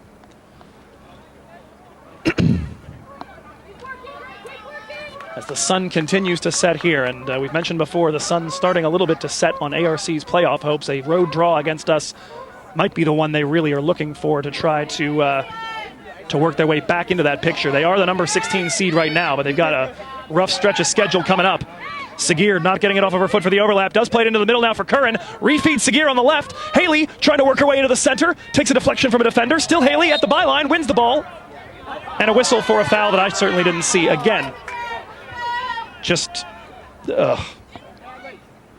Coach Mullins has her head in her hands and is going to need every ounce of restraint not to get herself red carded. I have no idea what the match official saw there that he hasn't seen on 3 opportunities in which Vikings have been left on the turf. Erica Bennett will punch this ball forward. Falling near the midfield stripe. Takes a couple of deflections from ARC players. Now claimed by the Vikings. Kappa receives it on the right side and immediately tries to punch it forward. Muzleski looking to settle a ball there. She absorbs a foul, and that is whistled. As she tried to settle that ball in the midfield. It's a free kick for the Vikings from the center line, just this side of the center circle. Jaime putting a ball in towards the 18. Met with the head of Julia Curran. Snaps it in towards the box. Segir trying to get onto it. Not able to settle. Ball cleared out towards the 3-quarter zone. Muzleski on it. She's going to fire a ball goalwards, but can't quite get her feet under her. 8-3 your shot count. 4-3 the shots on goal count. 7-6 foul count. Pretty even, but I would generally argue that it should not be on the balance of what we've seen. 6-0 the corner kick count, but still 0-0 on the scoreboard with about half of a half left to go here in Pleasant Hill. Another substitution for ARC. Looks like Amanda Holtzen will re-enter in just a moment. Don't know if they're going to operate that right now. Apparently not. Long, low goal kick. Takes a hop through Gabby Silva. Now knocked down by Mazleski. Plays it forward for Curran in the center. Curran sees Segir out here on the left. Manages to feed her. Haley cuts it onto her left. Tries to fire a ball in. Takes a deflection off an ARC player. It will roll out for a Viking corner kick. Third time on the corners was not the charm. Neither the fourth, the fifth, the sixth. See if the Vikings can find seventh heaven here on corner kick number 7 of the game in minute number 68. Curran ready at the left side. Referee has a problem. Wants him to retake it. We'll see what this is about. Apparently wants a conversation with Haley Segir. Haley, what'd you do wrong? Nothing. He said I'm boxing her out. This isn't basketball. So Haley Segir lets us know exactly what we heard. Said she's boxing her out. Haley risking herself a yellow card. Referee shakes his head, says no, don't do that. Curran to put the ball in from the left side. Towards Doss, punches it away. No, and there is the foul for the collision with Doss. So the Vikings will have to drop off on the 8th foul, but just very lacking consistency, I would have to say, in what we've observed here today. Ramos, Curran, and Segir right now, the attacking trident. Curran playing in the center rather than on the flanks. It will be a free kick for that foul whistled against Haley Segir. Chested down by Mazleski towards Curran. Cleared now by Kruer. Callaway tries to get that, absorbs a shove from Sylvia Garcia. The ball carries to Jaime. Now Weinstein forward for Mazleski. Good touch to settle. She and Ramos get, though, in each other's way. Ball cleared over towards the left side. Vikings drop off, but Callaway able to claim. Dom working it forward towards Ramos, reflected by ARC. Held for a moment by Jaime, now played forward for the arrival of Savannah Watson. Center of the three-quarter zone on the dribble. Weinstein tried to take it away, now drifts out to the right side for Sylvia Garcia. Cuts it onto her left near the edge of the 18-yard box. Takes a touch away from her, cleared by Silva, and now Jaime on it. Puts it out to this sideline for Haley Segir. Holtzen continues to await her entry into the game. Ball forward for Curran. Good first touch to run through a player, and now finds Mazleski. Trying to work it down the left side. Took a deflection, but it's going to carry to Haley Segir anyway near the left byline. Segir, step over. Tries to work toward the byline. She keep it in play in front of Grattan, and she can't.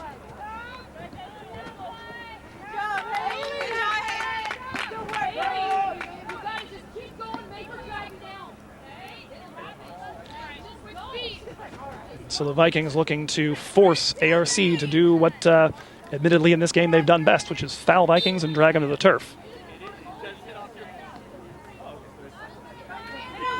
At any rate, goal kick. Erica Bennett actually gets some air under this one. Headed forward by Yasmin Jaime, and it's going to come to Haley Segir. Turns and avoids the arrival of Savannah Watson to drop it for Silva. Pressure still coming, though. Leaves it for Kappa. Neat little move with her heel to keep that away from Savannah Watson. Back to Silva, back to Kappa, plays it off Watson. Look out here, the Vikings forced to give up a free throw-in, rather, to avoid Holtzen getting onto that ball. Last 20 minutes. Other games we're going to be interested in later on. Lassen versus Shasta. We want Shasta to stop Lassen from having a chance to jump into Tier 4, as that would benefit Feather River and Folsom Lake, very close to the Vikings. Yuba and Solano, two teams a little bit behind the Vikings and the Beavers, for that matter. A foul given for a shove in the back, meanwhile, by Caitlin Cunningham. Free kick to come for ARC. Two teams just a little bit back of these two squads that we'd love to just see draw and annihilate each other. Maloney and Deanza playing right now as well. Maloney can stop Deanza from benefiting a few other teams by winning over the Dons down in Fremont. Foothill and Fresno. We mentioned if Fresno get a victory, that ensures that they stay in Tier 4. That's good for DVC.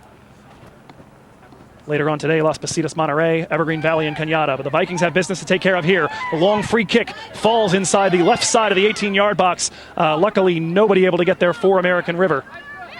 Haley Segir settles it in the midfield after the clearance. Played up over the top. We'll see if anybody can get there. The Vikings are going to have to stay high and think about pressure instead. Afonso plays this all the way back to Doss. puts her foot through it towards the far sideline. Chested down there by Hannah Maz. Mazleski working her way forward. Gets through one defender. Tries to get through the slide of Afonso. Doesn't, but the ball falls to Gabby Silva. Forward now for Curran, trying to get herself turned. The defender arrives first. Punches it away. Pickard only manages to work the ball back to Dre Weinstein. Tries to play a lofted ball over here to the left for Sagir. Grattan got to it first, but couldn't get good contact. Watson tries to play it forward. Got it to deflect off of Sagir.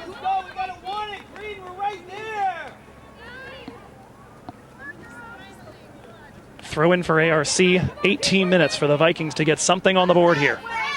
Grattan. Throw in over the top. Headed forward by Kappa. Watson gets to it now after the deflection from Megan. Weinstein trying to bring it forward for the DVC attack, but only gets it towards Pickard. Crossing back over is Dom Calloway to cover that. She goes body to body with Teresa Cooper, and Cooper's taking it away. Teresa Cooper firing a ball in towards the goal, but that's going to go well high and wide to the right side. Fourth shot for ARC, first one they've had that has not been on frame. As we said, the Vikings haven't given up a ton in the way of opportunities. They have created a few big ones. Had one chalked off for a handball. A few nice-looking chances that have been brought to nothing, either by ARC's defense, DVC's wastefulness, or weird refereeing decisions. Ball forward by Ramos towards Sagir, looking maybe to refeed Carla. She does. Ramos trying to touch it through the arrival of the 8. Morales forces her to clear it, and it's out for another corner kick. ARC's number 8, Morales, gives the Vikings corner kick number 8. So we will check in with all of those results after this, hopefully with an eye towards what a Vikings win will have done for their chances. Whistle for Mr. Maloney. Looks like he wants another discussion with someone in the middle. Haley Sagir is going to take this corner kick. Wants to talk about Carla Ramos. Ramos standing there just behind Doss. The ball played into the 18-yard box, cleared from just in front of Ramos. Pops way up in the three-quarter zone. Kappa gets to that first. She and Cooper go flying. Ball is ticking around in the three-quarter zone. Cleared right off of Dre Weinstein, and it settled for a moment for Mazleski. We'll see if Dre's okay. No foul that time. And it looks like we need to get this thing stopped. A frustration here from Coach Mullins, who is angered, I think, predominantly for the lack of regard that this referee seems to have for the safety of the players. Weinstein was on the field for a good 10 seconds, having absorbed a shot to the face, and Mr. Maloney apparently not interested in that. Additionally, ARC with a player down, and naturally he wouldn't notice that either. Whitney Pickard now back to her feet. I think it would be safe to say this match has gotten a little bit away from him. It was getting there in the first half. The fact that ARC is still playing with 10 women here in the second half on its own, kind of unbelievable. A blatant thrown elbow missed by him just before halftime that ought to have taken Erica Bennett off the field. Vikings receive the ball here. Dre Weinstein drops it back to Katie Mack. And we are about to begin the final quarter of an hour of today's match. Kappa receiving a ball from Katie McLaughlin, plays this forward in the direction of Sagir, but Grattan will get there first. Caitlin Cunningham meets that with her head, though. Ball forward toward the midfield stripe. Ramos held as she tried to get on that ball, wants to know why that wasn't a foul. Weinstein beats the defender to that ball, but is forced to play it out for a throw. The frustration mounting here, and be no cure for that frustration like a late game-winning goal for the Vikings. But it is beginning to feel like a lot of things are going against them in their search for it. Substitution for ARC. Greer coming in, Pickard after the injury coming off. So it's Grattan, Morales, Bennett, and Afonso. The defense looks to be Greer, Pickard, and Silcox in the middle. Holtzen flanked by Watson and Cooper. So it is, in fact, I believe right now the starting lineup that we saw last time these two teams met, with the exception of Holtzen's presence. Ball intercepted as ARC tried to build by Yasmin Jaime, and she's already covered about 30 yards working her way upfield. Still Yazzie. Works it to the right side for JC. Let's see if she tries to refeed someone. No, she's going to put it into the right now for Ramos. Ramos can't quite settle. The ARC defender got there first, and it went right by her and Jaime. Comes back, though, Ball in from Gabby Silva, and it's just too deep. Claimed by Doss. Body language right now on Gabby, not great. Frustration starting to mount here in Pleasant Hill. Long ball headed forward by Dre, but it will go out the sideline for another throw. Mazleski, Jaime, and Silva the midfield. Segir, Curran, and Ramos the forward line. Kappa and Weinstein bracketing Callaway and Cunningham in the defense. 13 to go. Throw in. Met again with the head of Dre Weinstein, and again out for an ARC throw. Time ticking away here.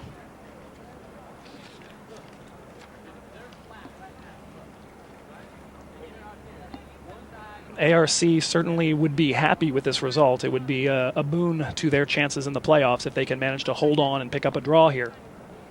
They sit right now in the 16th position in the playoff standings. They've got Solano breathing down their necks, Skyline and Foothill just a little bit further back than that, and then about a .05 point difference before the next team. And they could potentially jump Feather River, maybe even Las Positas with a result like this, but the DVC Vikings are looking to avoid that. Curran on the ball, spraying this wide to the left side in the direction of Segir. Cleared away from in front of her by Grattan. Mazleski will get to it first. Two defenders on her, manages to slide through them, gets the ball to Segir. Haley drops it back now for Kappa. Megan Kappa beats Watson on the dribble, working her way to the left side, puts in a cross on the ground looking for Silva, but it's too short. Long ball here met by Cunningham, and again going straight through the player, and this time finally whistled as a foul.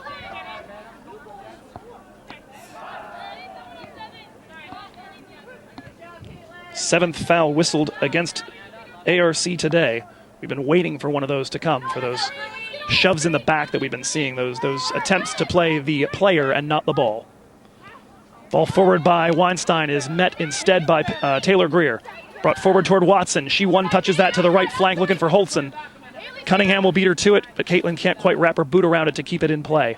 Throw in to come from the near sideline. Grattan on that. Darkness descending in Pleasant Hill. Throw in towards Watson. Takes a couple of rolls, now perhaps off the pitch. Little tiny bit of a crown here, and that will take it out. Substitution for DVC, Dej Dargan will come in. She enters for Haley Segir, which is going to move a lot of stuff around. Looks like that'll bring Callaway forward into the midfield and Silva into the attacking line, where she will be flanked in all likelihood by Ramos and Curran. Ball headed forward by Caitlin Cunningham. Silcox meets that with the head, trying to work a 1-2 with Greer, but Hannah Mazleski gets in the way, and Hannah Maz is on her way to the right side on a diagonal. Plays us towards the right flank where Curran and Afonso are. Afonso does just beat JC to it. Ball cleared towards the right flank, controlled by Mazleski over there. Hannah Maz. Drop back for Weinstein. Looping ball towards the top of the 18. Headed forward by Silva. Handled by Morales. Inside the 18-yard box and cleared from in front of Carla Ramos. Not quite able to settle that as Curran. She reaches out to try to claim that ball, and it will be a foul whistled against JC.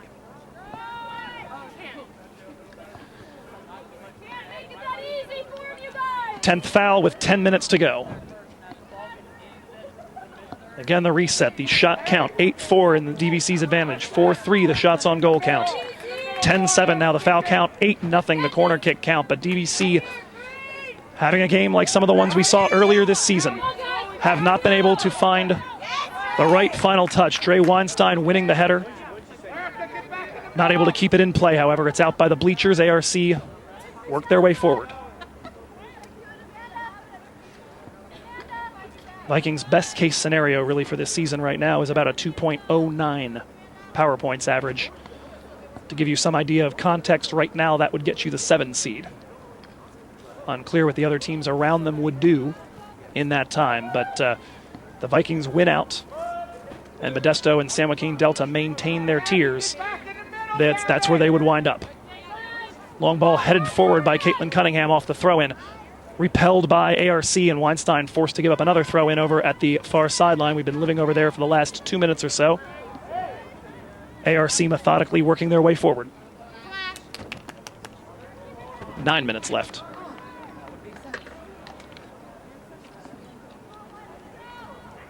Riley Afonso in absolutely no hurry to go get that ball. I would almost consider a card for time wasting right about now, the way she's moving towards that. There's no urgency whatsoever. ARC not looking like a team that has any interest in winning this game. Throw in from Afonso. Bundled over is Sylvia Garcia, and that, of course, is going to be given as a foul. Not any worse than what we saw against Gabby Silva right at the edge of the 18-yard box, but this will give ARC an opportunity from the left corner. This ball looks to be roughly 25 yards away from the 18-yard box. Or excuse me, from the byline, rather. Perhaps 10 to 15 yards inbound to the far sideline. It's a ways away. It's tough to quite cite exactly where it is. But a free kick to come from that sideline. Looks like it's Teresa Cooper. No, I'm not entirely sure who that is over there. Greer may be putting that ball into the 18, right into the belly of Katie Mack. Technically, you have to call that a shot on goal. Long ball claimed by Gabby Silva in the middle. Jaime finds Hannah Maz with a little bit of space at the top of the center circle. Works her way through Crewer. Brings it over to the right side for JC. Playing on the flank like she likes. JC looking for somebody to feed. Dribbling laterally. Loses out to the arrival of an ARC defender, but they're not able to hold it. Played over here to the left flank in the direction of Yasmin Jaime. Too long for her. Grattan will get there and play it over the top on the right side. This ball falling near the midfield stripe, now rolling. Dargan first to it. Drops it back to Caitlin Cunningham. Now back for Dargan. Has to touch this through Savannah Watson. She does. And additionally touches it through Grattan. Now works it forward, and the Vikings could find ARC a little exposed. Silva, great ball over the top, looking for Curran. Will it settle for her? Doss comes out and claims it from right in front of JC. 7 minutes left. Good goalkeeping by Doss to negate a fantastic ball by Silva. Long drive. Headed forward. Mazleski on it. Brings it now towards JC on the right sideline.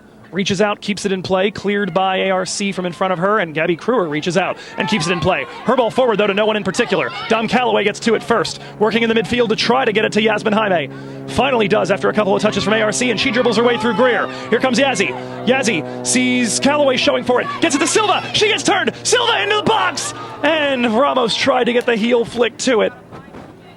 Not quite able to reach it. 6 minutes, 10 seconds to go. Substitutions readied, one aside. Scannell will enter. It looks like Dom coming off. And so Scannell will station herself in the center. Silva will go back into the midfield with Jaime and Maz. For ARC, Crewer out. And Pickard back in. So Pickard, Silcox, and Greer, the midfield. Yasmin Jaime wins the header off the goal kick. Ramos trying to touch the ball forward, but Scannell was a little too close there. Cleared by ARC, knocked down by Jaime. Greer, though, able to get there before Jaime can on the next touch. Played now up the gut to no one in particular. And it will be Katie Mack to put her foot through this. Knocked down at midfield by Hannah Mazleski, working against Greer. Sprays this out to Dargan. Dage, forward now for Kappa. Kappa on the ball, plays this into the middle, claimed there by Pickard. Long ball over the top, that's going to get all the way to McLaughlin. We are 5 minutes from the close. A scoreless draw right now in Pleasant Hill. But it was level in Sacramento 1 month ago at this point, too. In fact, I would contend it felt worse because the Vikings had lost an opportunity. Hannah Mazleski steals the ball, working against Bennett. The two of them collide. The ball stays free. Referee plays advantage. Cross from Ramos and cleared from just in front of Scannell by the number 15, Natalie Silcox. Mazleski and Bennett came together there as Hannah Maz came running through. She is trying to break ARC's heart one more time. As we said, she scored in the last 2 matches she's played against American River. In fact, technically has had the game winner in both of those. Here comes the cross in on the corner, into the side netting. 4 minutes, 10 seconds left, and the Vikings looking to create one more opportunity as it is particularly dusky here. My goodness, what a chance there. Mazleski stealing a ball in the midfield, went off to the races. Bennett was the only person who was going to have a chance to keep her from running in straight on Stephanie Doss. Unfortunately for Hannah Maz, Bennett got there just a moment before. The two of them collided. The ball freed up for a moment for Ramos. I don't know if it was her intention to put in a shot or a cross, but either way, the ball drifted across the 18 And just before Scannell got to it, it was claimed and put out by Natalie Silcox. Long ball out of the defense, brilliant for JC. She looks to get herself turned, now works her way toward the center. Sprayed over to the right, looking for Scannell. Walled off there, Mazleski challenging for it. Coming together there, Mazleski winds up on the deck.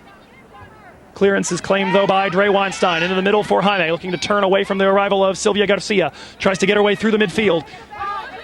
Loses that ball, but the clearance is all the way back to Megan Coppa. Tries to play this to a teammate in the center, nothing doing. Greer, though, mishit entirely, and it's out here on the near sideline. Viking throw, 3 minutes to go. Finds Silva, tries to refeed Ramos after the throw-in. Cleared from in front of her, but right to Yasmin Jaime. Tries to touch that through Sylvia Garcia. Earns another throw. The referee originally signaled that it was DVC's ball. Apparently Padilla disagreed and overrules the center official. Throw in taken by ARC. Holtzen working on Cunningham, trying to take that ball away. Cunningham drops it all the way back to Katie Mack.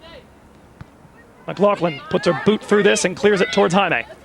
Yazzie has that in the defensive half, working her way now towards the midfield stripe. Here is Carla Ramos with a lot of space on the left. Carla might have let that run too long. It's cleared away from in front of her. You may have heard a little bit of a weirdness as I tried to reach out and keep that ball in play. Sammy did. Brought into the 18 by Ramos, headed clear by the ARC defender. Grattan from in front of Coppa will keep that from going out the back. It'll be a throw from near the corner flag. The clock has stopped. We are in the final 2 minutes.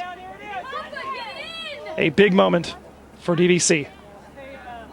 A win they have really got to have. Silva, the run-up, throws it in towards Scannell, just over her head, headed forward by Morales. Falling near the top left corner of the box. Coppa trying to get onto it. Garcia beats her there, lays it back for Grattan. Cleared toward Holtzen. Brought forward now by Dargan. Settled by Yasmin Jaime in the three-quarter zone.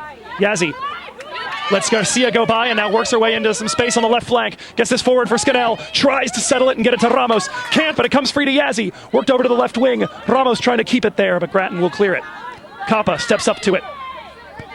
Into the middle for Mazleski. DVC looking for one last chance. Weinstein. Forward now for Scannell. Touches that to get it to run for Curran. Afonso pops it up from just in front of JC. We'll see if that ball's going to stay in play. It's bouncing near the sideline, near the corner flag. Afonso will get there, and it does not get out the back. Throw in to come. It was a bit of a confusing signal for a moment from Mr. Merrifield. Looked like he was signaling corner and then brought his flag up to indicate a throw. ARC looking to operate a substitution when they get the opportunity. Throw in coming from Weinstein. Chested down by Scannell. Looks to settle it there. Can't. Taken away from her by Cooper. Cooper trying to work forward. DVC trying to take the ball back. And that is robbed blind now by Dre Weinstein. No foul called, and we can hear Sammy Hebbing saying, "I swear if you call it." Here's a ball in looking for Jaime. Headed from right in front of her. Silva tries to prolong it, but it's going to go out the back, and it will be a goal kick.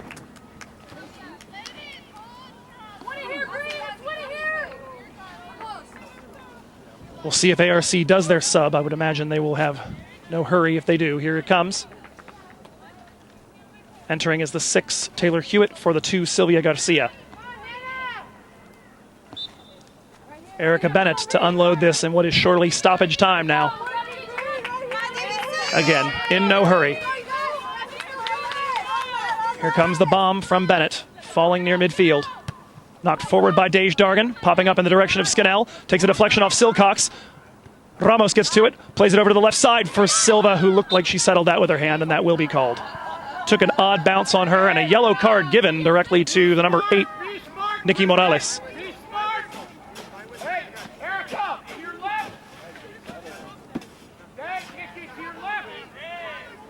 And a yellow card now for Carla Ramos as well.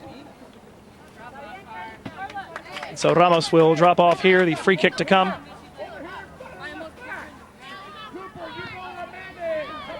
And so it will be a free kick in a moment here for the handball by Silva.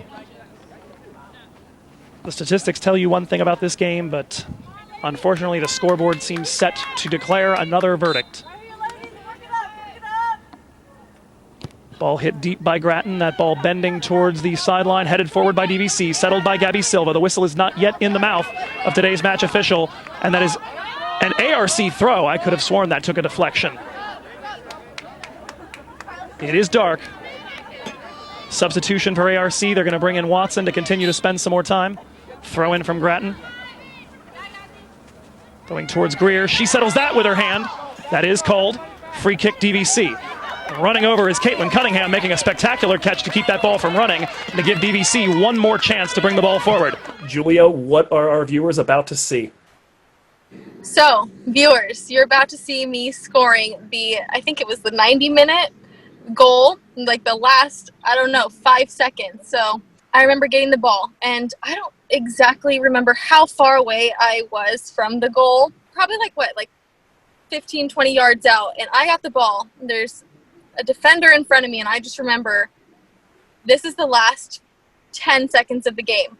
What am I going to do right now that's going to, how are we going to win?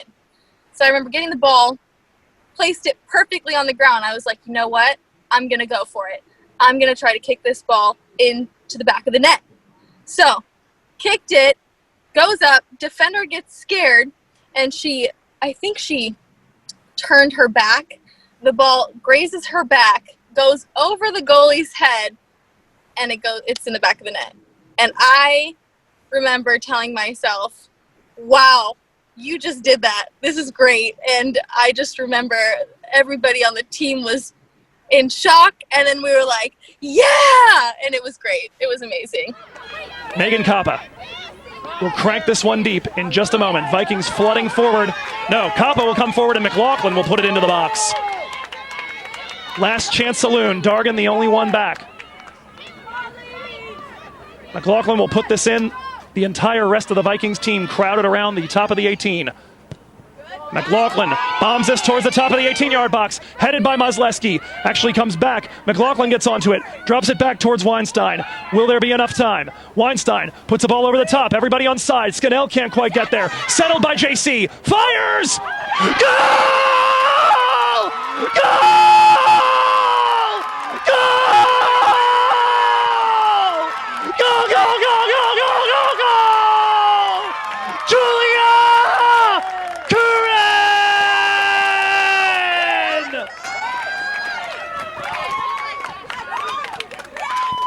It's Vikings time! The Heartbreakers are at it again! And that is the final whistle with the final touch! DVC have won an incredibly important game towards their playoff push. And for the second time in a month, they have absolutely broken the hearts of the American River College Beavers. With a goal in the 90th minute plus. DVC 1, ARC 0.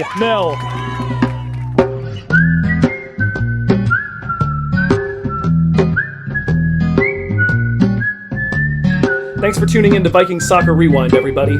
That's the last we're going to see of the 2015 team. They finished that final week of the season by drawing Modesto 3-3 in a sophomore day thriller that featured 2 more tallies from Julia Curran, and that, again, I wish we had video of.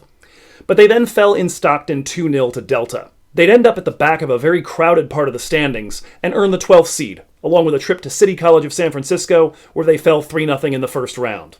ARC, for their part, would finish 17th and narrowly miss out on a playoff berth. That first playoff home game since 2011 would have to wait until the following year, when the number 1 seed and freshly crowned conference champion Vikings would host Solano. Before we get to that playoff run, though, next week is going to be a short feature on the unorthodox way that the Green and White won their first ever Big 8 title, with highlights, interviews with nearly a dozen of the players and coaches, and a non-trivial number of tears. All of that coming up next Friday. Until then, this is Joe Hickey, wishing you sweet, nostalgic dreams of green. So long.